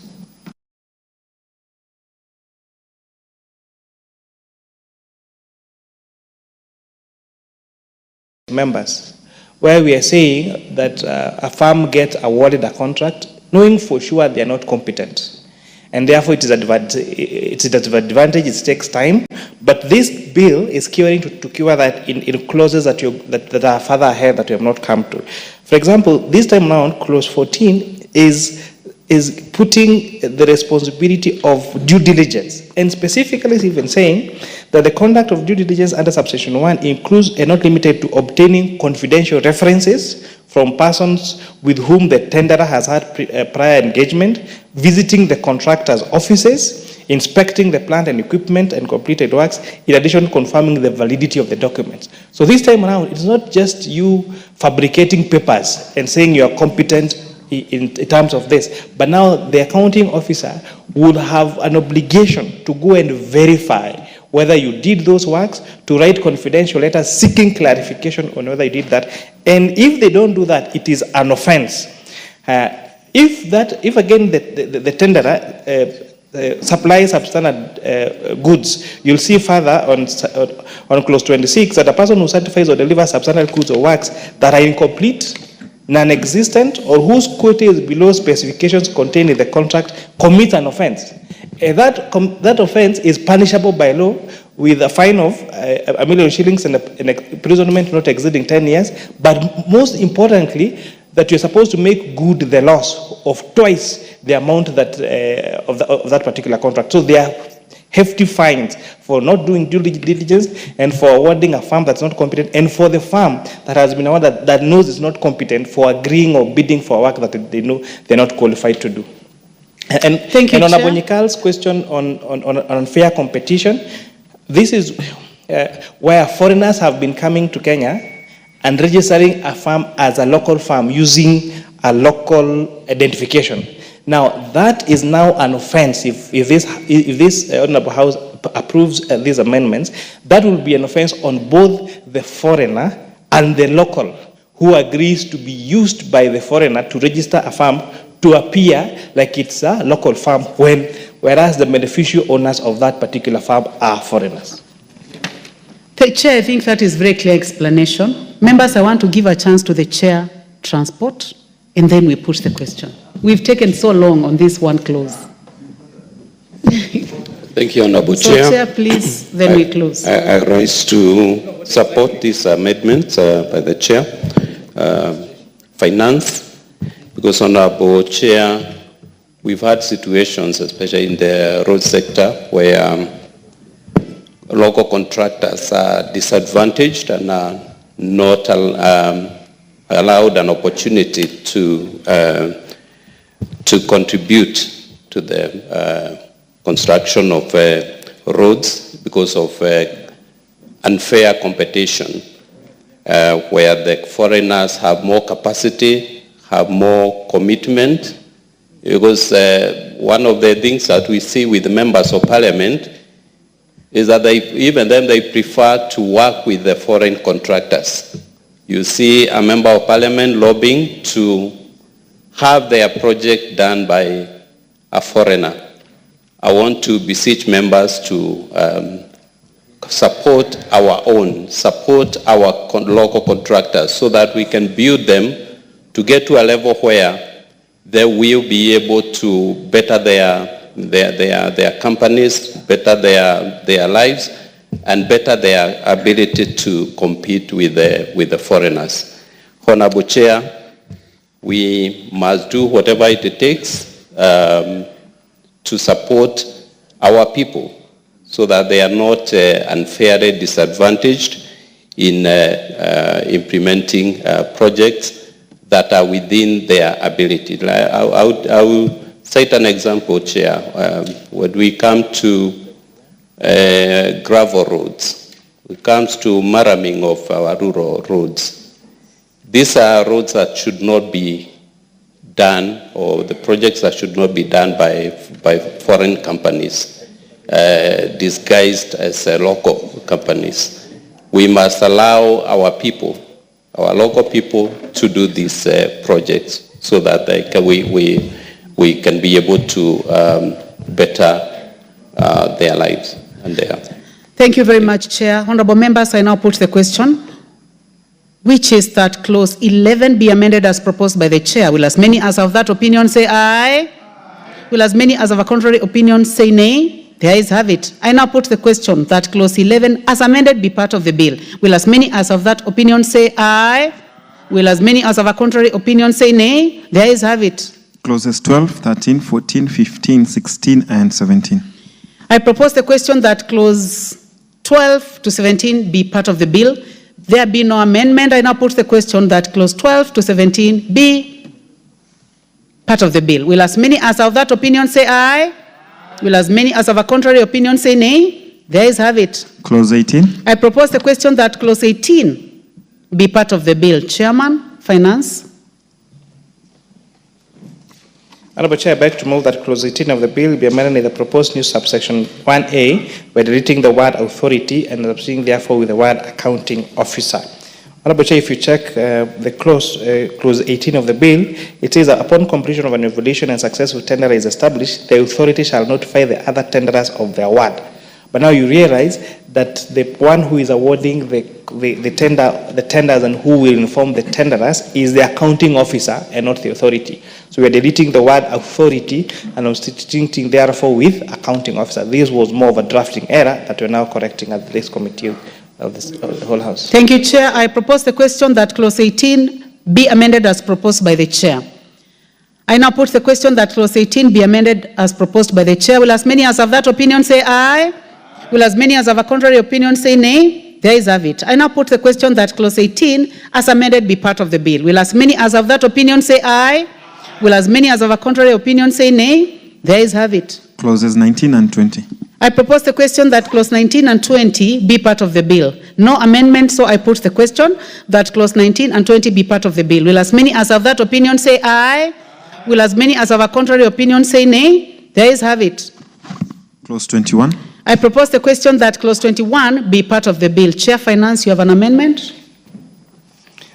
Honorable Chair, I propose that clause 21 be amended as per the order paper. Again, this is seeking to do the same thing that I explained in clause 18. The word used there on clause 21 is that clause 21(3) that the authority shall ensure that priority is given to citizen contractors in subcontracting of tenders that have been allocated to citizen contractors. Again, that should not be done the work of the authority. It is a work of the accounting officer. So we're deleting the word authority and substituting therefore with the word accounting officer. Thank you. I propose the question that clause 21 be amended as proposed by the Chair. I now put the question that clause 21 be amended as proposed by the Chair. Will as many as of that opinion say aye? Will as many as of a contrary opinion say nay? The ayes have it. I now put the question that clause 21 as amended be part of the bill. Will as many as of that opinion say aye? Will as many as of a contrary opinion say nay? The ayes have it. Clauses 22 and 23. I propose the question that clause 22 and 23 be part of the bill. There be no amendment. I put the question that clause 22 and 23 be part of the bill. Will as many as have that opinion say aye? Will as many as have a contrary opinion say nay? The ayes have it. Clause 24. I propose the question that clause 24 be part of the bill. Chair Finance, you have an amendment? Thank you, Honorable Chair. I beg to move that clause 24 of the bill be amended in paragraph A by reading the expression 7A and substituting therefore with expression 8A. This is to cure a referencing error. The reference to the act should be 8A and not 7A. And therefore, that's why we are substituting 7A with 8A to correct that cross-reference. Thank you, Chair. I propose the question that clause 24 be amended as proposed by the Chairman. I now put the question that clause 24 be amended as proposed by the Chair. Will as many as have that opinion say aye? Will as many as have a contrary opinion say nay? The ayes have it. I now put the question that clause 24 be as amended be part of the bill. Will as many as have that opinion say aye? Will as many as have a contrary opinion say nay? The ayes have it. Clause 24, proposed amendment.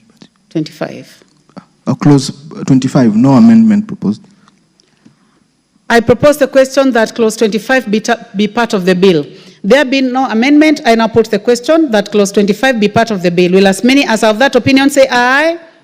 Will as many as have a contrary opinion say nay? The ayes have it. Clause 26. I propose the question that clause 26 be part of the bill. Chairman, you have an amendment. Yes, Honorable Chair, I beg to move that clause 26 of the bill be amended in paragraph A by deleting paragraph 2.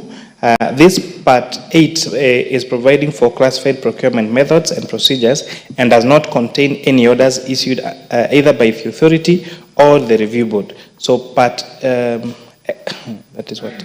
9 deals with the methods of procurement of goods and works and services. So again, it is seeking to provide for clarification on the responsibilities of on this particular different procurement methods. I beg to move on, Honorable Chair. Thank you, Chair. I propose the question that clause 26 be amended as proposed by the Chair. I do not see any interest in this, so I put the question that clause 26 be amended as proposed by the Chair. Will as many as of that opinion say aye? Aye. Will as many as of a contrary opinion say nay? The ayes have it. I now put the question that clause 26 as amended be part of the bill? Will as many as of that opinion say aye? Aye. Will as many as of a contrary opinion say nay? The ayes have it. Clause 27. I propose the question that clause 27 be part of the bill. Chair, you have an amendment.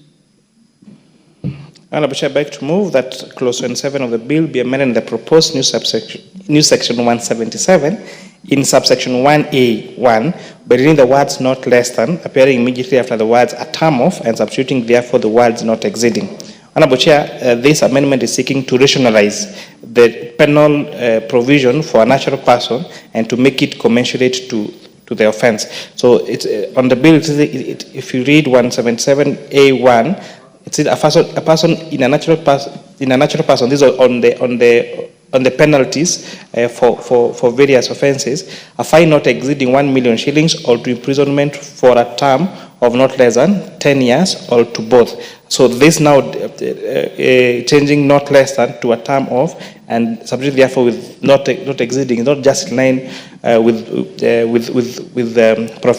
good legal drafting, but is also seeking to provide for that penal provision for a natural person to be commensurate to the offence that could have been committed. Thank you, Chair. Honourable members, I propose the question, which is clause 27, be amended as proposed by the Chair. The Honourable Silvanus Osoro, Majority Whip. Thank you very much, Honourable Chair. Honourable Chair, when we talk about the commensurate, that the retributive nature is commensurate to the offence, what we mean, Honourable Chair, is that you really cannot have similar terms of penalties of a chicken thief with a person that murders. Because when you leave the words not less than, then you leave it, you give the trial chamber an open check to define the number of years they can actually decide to give this person. They even give this person 30 years or even 50 years, Honourable Speaker. That is very punitive. And that is why these are the words of a term not exceeding, it is commensurate because they can't now then exceed 10 years when they want to punish those offenders, Honourable Speaker. So the justification is very clear. Not less than leaves it open, very dangerous, and if you get a malicious bench, they can actually give this person up to 100 years, which is quite challenging, Honourable Speaker, and it's not really commensurate to the, to the charges. Thank you very much, Honourable Speaker. I support. Thank you very much for that justification, Honourable members. I now put the question that clause 27 be amended as proposed by the Chair. Will as many as of that opinion say aye?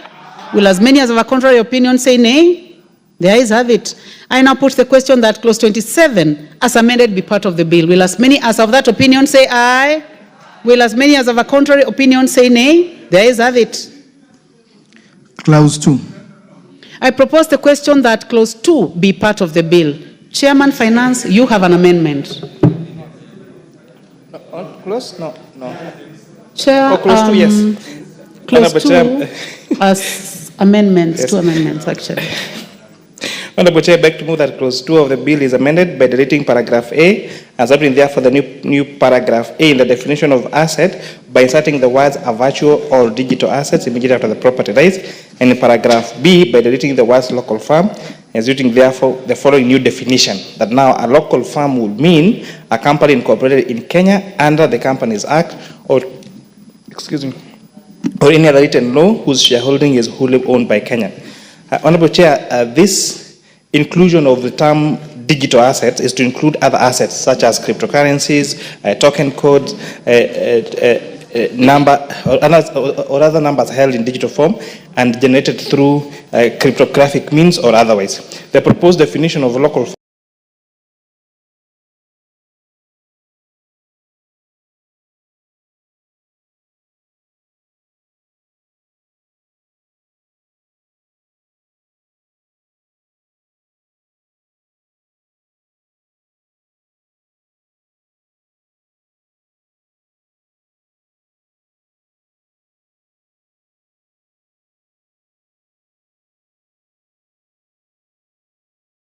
farm is limit the act to companies incorporated under the Companies Act. Therefore, the definition should assets to be recognized also in the definition of the word asset. Thank you, Chair. Honorable members, I propose the question that clause 2 be amended as proposed by the Chair. Honorable Irene Mayaka. Thank you, Honorable Chair. Chair, I would also like to support this amendment on the first part in terms of the virtual assets, because virtual and digital, because this then will be in line with the current standards that we have in the rest of the world, but also a challenge to the Chair Finance in terms of us having forward conversations on including cryptocurrency as a legal tender in our country, so that this also goes in line with this as well. On the second part, also I support that, because majority of the young people in this country do not have companies, they have partnerships, so this will also be incorporating them and ensuring that they're also beneficiaries of this particular new law. Thank you. Honorable Dr. Makalimulu, member for Kitui Central.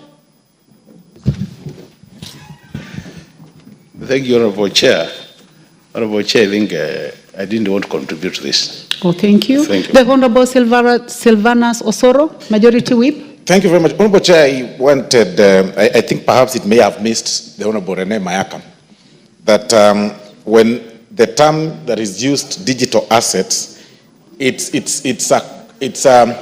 carries everything with it. It carries the issue of cryptocurrencies, it carries the token code, and several other digital forms or formats. So when they say digital assets, I just wanted to clarify. It actually carries, because her concern was on the cryptocurrency specifically, and I wanted to just inform her that it may have missed her, that it also includes the cryptocurrency, Honorable Speaker. I beg to support. Thank you. Last one by the Honorable Charles Ngusia, member for Mwingi West. Is your intention to speak on this one? Sorry, Chair. Not on this one? It's very clear and straight. Thank you very much. Honorable members, I now put the question that clause 2 be amended as proposed by the Chair. Will as many as of that opinion say aye? Will as many as of a contrary opinion say nay? There is have it. I now put the question that clause 2 as amended be part of the bill. Will as many as of that opinion say aye? Will as many as of a contrary opinion say nay? There is have it. Title. I propose the question that the title be the title of the bill. I now put the question that the title be the title of the bill. Will as many as of that opinion say aye? Will as many as of a contrary opinion say nay? There is have it. Clause 1. I propose the question that clause 1 be part of the bill. I now put the question that clause 1 be part of the bill. Will as many as of that opinion say aye? Will as many as of a contrary opinion say nay? There is have it. Honorable members, I now call upon the mover to move reporting. What is out of order, Honorable Dr. Nyikal?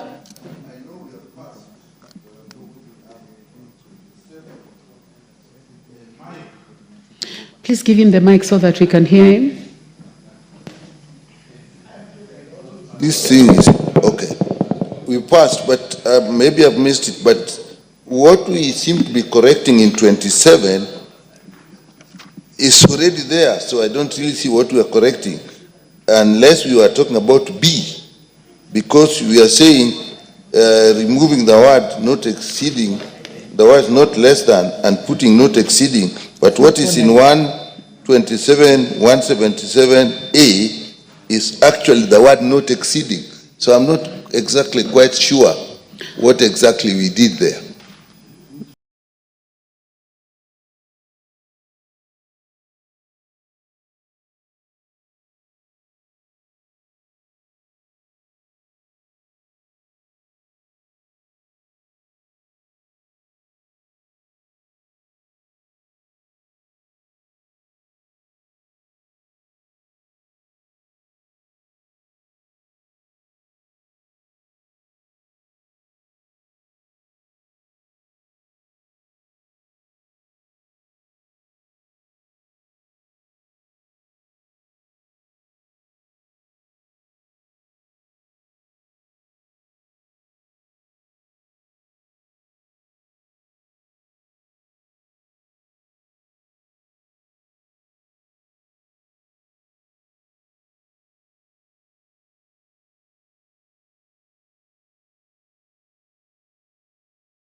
So, Honorable Dr. Nikal, Chair, Finance. Honorable Chairperson, I beg to move that the committee do report to the House its consideration of the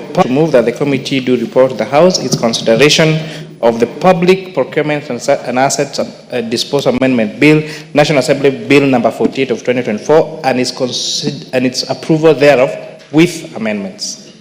Thank you very much, Chair.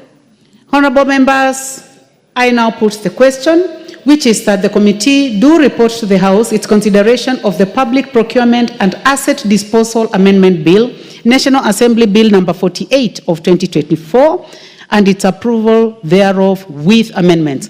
Will as many as of that opinion say aye? Will as many as of a contrary opinion say nay? There is have it.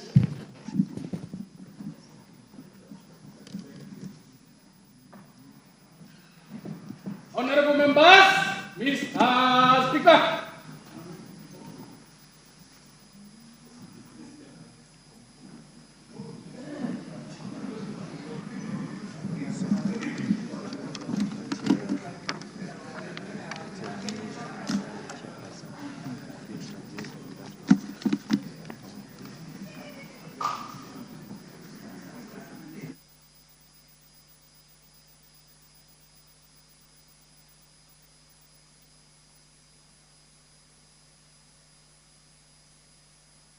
Very good. Very well, honorable members, we may take our places.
Very well, honorable members, let's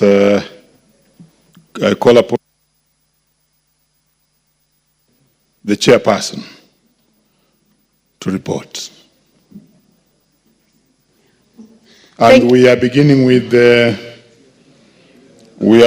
Public Finance Management Amendment number 3 Bill, National Assembly Bill number 44 of 2024. Chairperson. Thank you very much, Honorable Speaker. Honorable Speaker, I beg to report that the Committee of the Whole House has considered the Public Finance Management Amendment number 3 Bill, National Assembly Bill number 44 of 2024, and approved the same with amendments. Very well, Chairperson. Let me call upon the mover of the bill.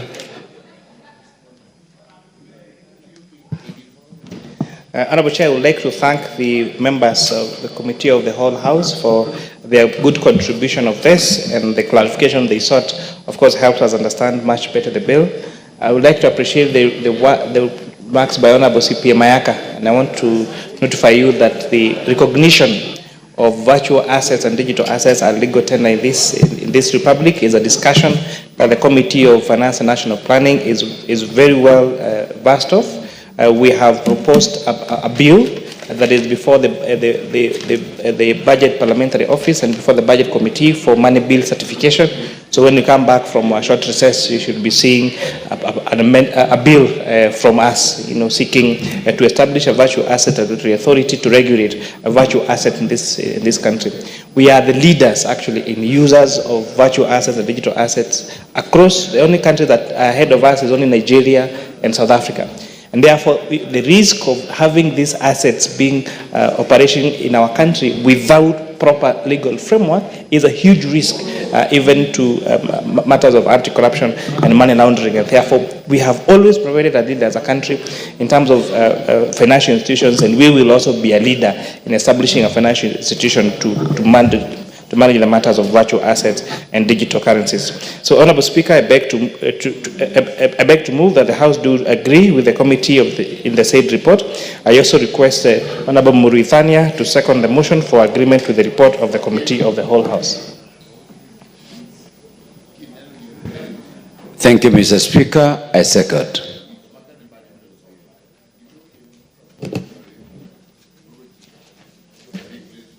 Very well, honorable members. I now propose the question, which is that the House do agree with the committee in the said report. And therefore, honorable members, we shall postpone putting of the question to the next session. We now proceed to the Public Finance Management